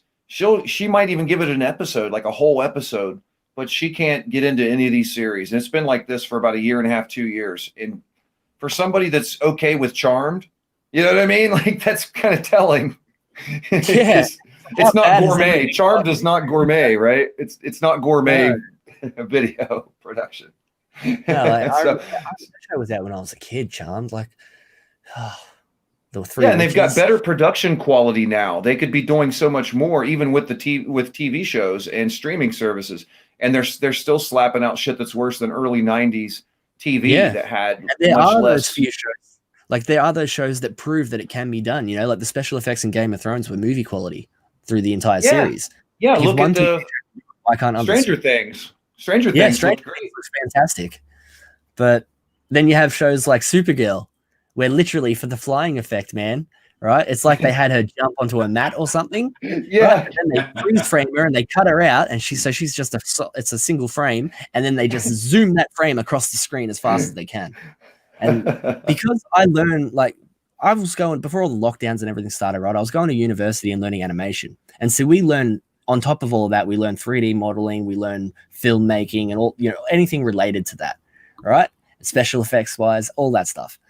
And Supergirl was one of the prime examples that my professor, teacher, whatever you want to call him, he would actually use all the time as a prime example of modern television using like ridiculously terrible special effects. And ever since I've been taking those classes, man, it takes, like, I notice it everywhere, in every TV show, every movie, everything. It's ruined cheap tricks everything for me. Yeah, it's ruined them all. The cheap tricks are the worst, and they are rife in television. They are everywhere. You want to know why? It's these young writers. They don't have life experience. And the thing about using the cheap tricks, you can use them, even all the top directors, Ridley Scott, anybody uses them, but you have to understand when you can and can't use them. It's visual storytelling. And I'm going to be using several little of those tricks in my campaign promotional video for animations, but it'll look dynamic and cinematic. So it's, you know, you have to know where you can cheese it and where you have to actually put the work in and the detail in, you know? Yep. And that's what they don't care. It's all about slapping it out. They love Jar Jar Abrams because he's the repurposer Flash guy. Yeah, no, that fucking J.J. Abrams is the main issue in everything J.J. Abrams related. But we're not going to be completely harsh on because, you know, there would be special effects artists, right, that you got given $100 and they said you can only work on this for the afternoon, you know, do it. And, you know, it's not your creation or anything. You've just got the job. So you do that. It's the people in charge that don't care about the things that they are creating enough to actually say, all right, here's $200 and spend 2 days doing it.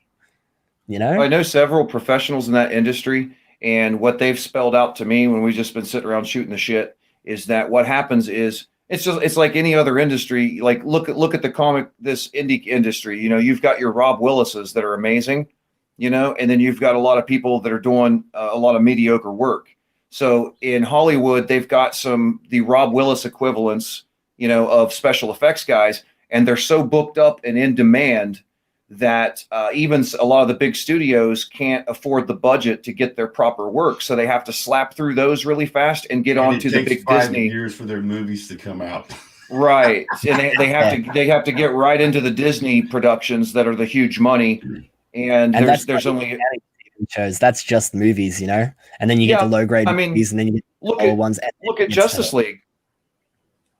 Yeah, look at Justice League. That Steppenwolf is like mid 90s video game CGI. Have you seen the new one from the Zack Snyder trailer? It is a million times better. It is so much better. Real budget. I don't know if you guys saw the concept art for that movie, but that's the Steppenwolf that was in the concept art. Yeah, it's the finished, complete, giant monster version of Steppenwolf that we all wanted from the start. It's Zack Snyder's version of Steppenwolf, and it looks infinitely better. That was one of the main things I took away from that trailer. Again, you have people that think they can come in and do it better than the last guy, and that was Joss Whedon's problem, man. He could do it better, so you change everything up, and then you get Mission Impossible Superman that they had to digitally remove his mustache, which still looked weird. He looked like he'd been stung by a bee. They didn't finish that. That's what they did, right? Like, remember how I said that we're learning about special effects and stuff in university? There's no muscle moving his face around, right? That mouth looks so weird because his lips are just getting pulled around by nothing, and his face isn't actually moving. Like, the gap between his nose and his lip has no muscles in it. And so when the lip moves, the lip is just moving magically. And that's what makes our brains go, hey, what the hell's going on here? It doesn't look right. And it's because there's no tiny little reactions in his cheek and, the top of his mouth and underneath his nose and all these little things that I'm learning at university. And it will slowly ruin my love for all movies. I know it will. But they straight up, it's unfinished. That's the problem with the Justice League Superman mustache erasure thing, is that they just didn't finish it. I don't know whether they didn't care or whether they had new guys that didn't know, but it was absolutely horrid to the point where everybody noticed it. Even just regular everyday viewers were like, hey, what the fuck? That doesn't look right. And What I remember seeing What did I miss? Oh, Superman's mustache. At the risk of putting the tinfoil hat back on, I highly suspect Joss Whedon sabotaged that production for Disney. I really feel that. Because look at his Age of destroyed that movie. look at his Age of Ultron. That's a fucking awesome superhero movie, man. I don't care. I don't care for that shit. I love that movie. Age of Ultron is the worst. It's the worst Avengers movie out of all of them. I love that movie. Get the fuck out of here, Greg. Get the fuck out. Yeah, but you take that, you compare that to Justice League, man. That's not the same. That's not the same. The same guy. That's not the same guy. You got to admit, whether you like the Age of Ultron or not, that's 10 billion times better than his work on Justice League. Yeah, definitely. It doesn't even look like he could have done much better than that. I'm not saying Joss is one of the best. I don't think he's one of the best. No, but he could have done a hell of a lot better than that. I think it was on purpose, and that's the way they play in Hollywood, bros. I really, maybe Marvel. I have this theory that a guy gets lucky with 1 or 2 movies, and then his third movie is fucking shit because he really sucks. Like, if you go back and you watch the Lord of the Rings movies, and they're friggin' great. And then you watch The Hobbit, and you're like, fuck this shit. Yeah. And you want to leave, but you don't leave because your cousin drug you 4 hours away from your fucking house to watch it at a goddamn IMAX theater that you paid $20 for a fucking ticket. Yep, you're stuck. I got stuck in Guardians of the Galaxy 2. The best comment I ever read online about Guardians of the Galaxy 2 is a guy said, I feel like I was held captive to James Gunn's bad musical taste for 2.5 fucking hours. And that's how I felt. That fucking movie was awful, and you're stuck in the theater. My girlfriend didn't want to leave, so I'm like, oh no, I'm stuck. Fuck. How did these guys get stuck on these family problems? Get away from the family problems. We knew there was something going on in the first one, and it worked out good, but spinning the whole, oh, you're my sister, now you're my friend, and I hate you, but I want to kill you, but now we're sisters and I love you. And then, oh, Dad, how you doing, Dad? I didn't know I was like God forever. And it's just like, I'm going to kill my dad, and God damn it, get away from that. Dude, that's what ruined that second Spider-Man movie. Yeah. How many times did that fucking guy break up with his girlfriend during that movie? Meanwhile, you got this mad scientist lizard cooking up this cocktail that's going to turn everybody in New York City into lizards. But we're spending all this fucking time. Wait. Yeah. No, she died in it. I'm talking. Which Spider-Man movie? Hang on a minute. It was the second one. It didn't have the lizard in it. It had the fucking Green Goblin in it. That's right. The shitty Green Goblin, you got shitty Electro, and you got this shitty love affair with this fucking cuck chasing this bitch all over the fucking planet, breaking up with her the entire, just like 2 or 3 times during the movie. It's like, kill this cunt off already. I remember when that happened, I told my kids at the time that was going to happen. I go, Gwen Stacy is the famous girlfriend of Spider-Man that gets killed. And my missus was like, there's no way they're going to do that in the movie. No way. And I was so proud of them. I was like, the ball's on Sony. Good the fuck on yous. I really didn't think they were going to do that. But yeah, they straight up murdered Gwen Stacy. That's the only Did And they here's only? the thing about that part. You know what makes it's like they didn't kill Gwen Stacy. They fucking killed Emma Stone, and you're like, good. Dude, she should have been in this fucking movie to begin with. She's like 40 years old. She's in high school with this dude and fucking college. Get out of here. Yeah, pretty much. Don't fucking bring her back. And you know, if they were going to do that, she would be like showing up in his dreams, like fucking Jean Grey in the Wolverine movies, right?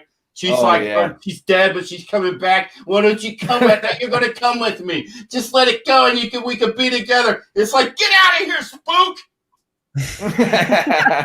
Jesus Christ. All these dudes fucking going around with these broken hearts, crying and whining and pouting and living in fucking caves and whatever over these goddamn women that they're just right. Like, all right, let's put it in the movie. Batman gets stood up by Catwoman at the fucking altar because we want to meltdown on the fucking screen. You know that shit's coming. You know I won't it's watch that coming. shit at all. Yep. Yeah, you know what else is coming? Thomas Wayne is bad. Thomas Wayne, bad billionaire. Now it's going to be Martha Wayne is the one that gives Batman his ethics. I hate that. I hate that too. You shut the hell up, Asian. Whammon. Well, you know what? I don't have. They're idiots. Yeah. Look, why do they need to do this? Why do they think that's a like? Oh yeah, okay. I can't think of a good story, so you know what I'm going to do? I'm going to race swap or sex swap, or I'm just going to change something that it's spicy. It doesn't. No, it's not controversial. None of it sounds good. Like it's not. And then they're like, oh, but they did it in the 90s. They did things in the 80s. They did things. No. There's a very it's such a fine line, right? It's a subtle difference. But the things they changed back in the day, as opposed to what you're trying to change these days, it's two different things. And I can't quite explain it to them without going on and on and on and on and on forever, But no one ever they're insane. They are insane. There was no agenda. Yes. There was no agenda behind Spider-Man getting the symbiote suit. Yeah, you're right. There was a business decision, is what that was. Yeah. Because if you recall, at that time, Disney and Sony were in their strict. Well, was attacking powers. But you see them try to compare. That's right. They're trying to keep their heads above water. So basically, what happened was that you break up. Deal. You're trying to catch up.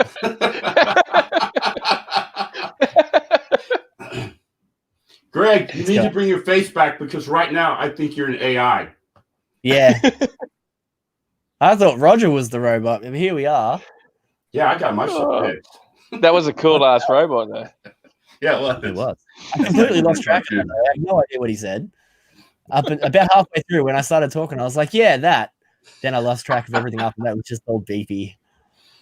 But yeah, no, that's the thing is they will compare the things that they do now to the things that were done back in the day.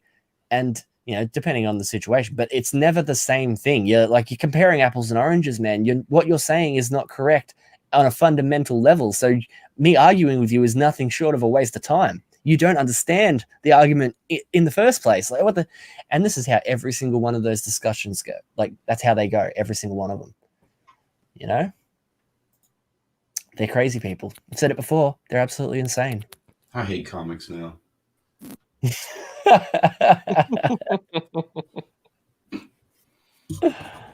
I hate what mainstream comics have become.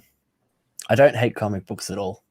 Because I still see a good one and I get excited, but it's just that those good ones are more rare than they have ever been. It's the end times, gentlemen. It is. All right, guys. I got to hop off here. I got to go check on a hateful old man. Yeah, I'm probably going to jump out now too. And yeah, that's fine because I have inking to do. So, and we've been going for a while, so it was a good show. 3 hours. 3 hours. Yeah. I hope everyone enjoyed the show. Yeah, we had a minimum of 4 guests the whole time, so Yeah, good stuff. Good stuff. Thanks for joining us, everyone. I saw Michael was in here before I guess he enjoyed our show for his pre-show while he was waiting to start. And that's probably where half of our viewers went, was to go see what Michael was doing. I was wondering where CrossFit went. Yep, that's exactly. Yeah. So thanks for joining us, everyone. You see this? Hold up. Oh, Jason Black. You see that shit? I bet he just got here. Jason just popped in the chat. He's like, these motherfuckers are signing off. Yeah, good show, guys. I reckon. Thanks, Jason. Hit the thumbs up, yeah, Jason. that's fucked up. We only got 2. Yeah, that's fucked up. We only got 2 Roger rants so far. I want at least another 3 or 4 Roger rants before this show's considered completed, fella. I've had to cut my time back, but when I when I get freed up, we'll have some more. We'll have some more rants. Thanks, everyone. I'm getting out of here. Love I've it. got work to do. Dude, listen, he's been here the whole time. Thanks. All right. See you guys. See you, Jason. I'm glad you. Night, guys. Thanks, chat, brother. Yeah. See you guys. Bye.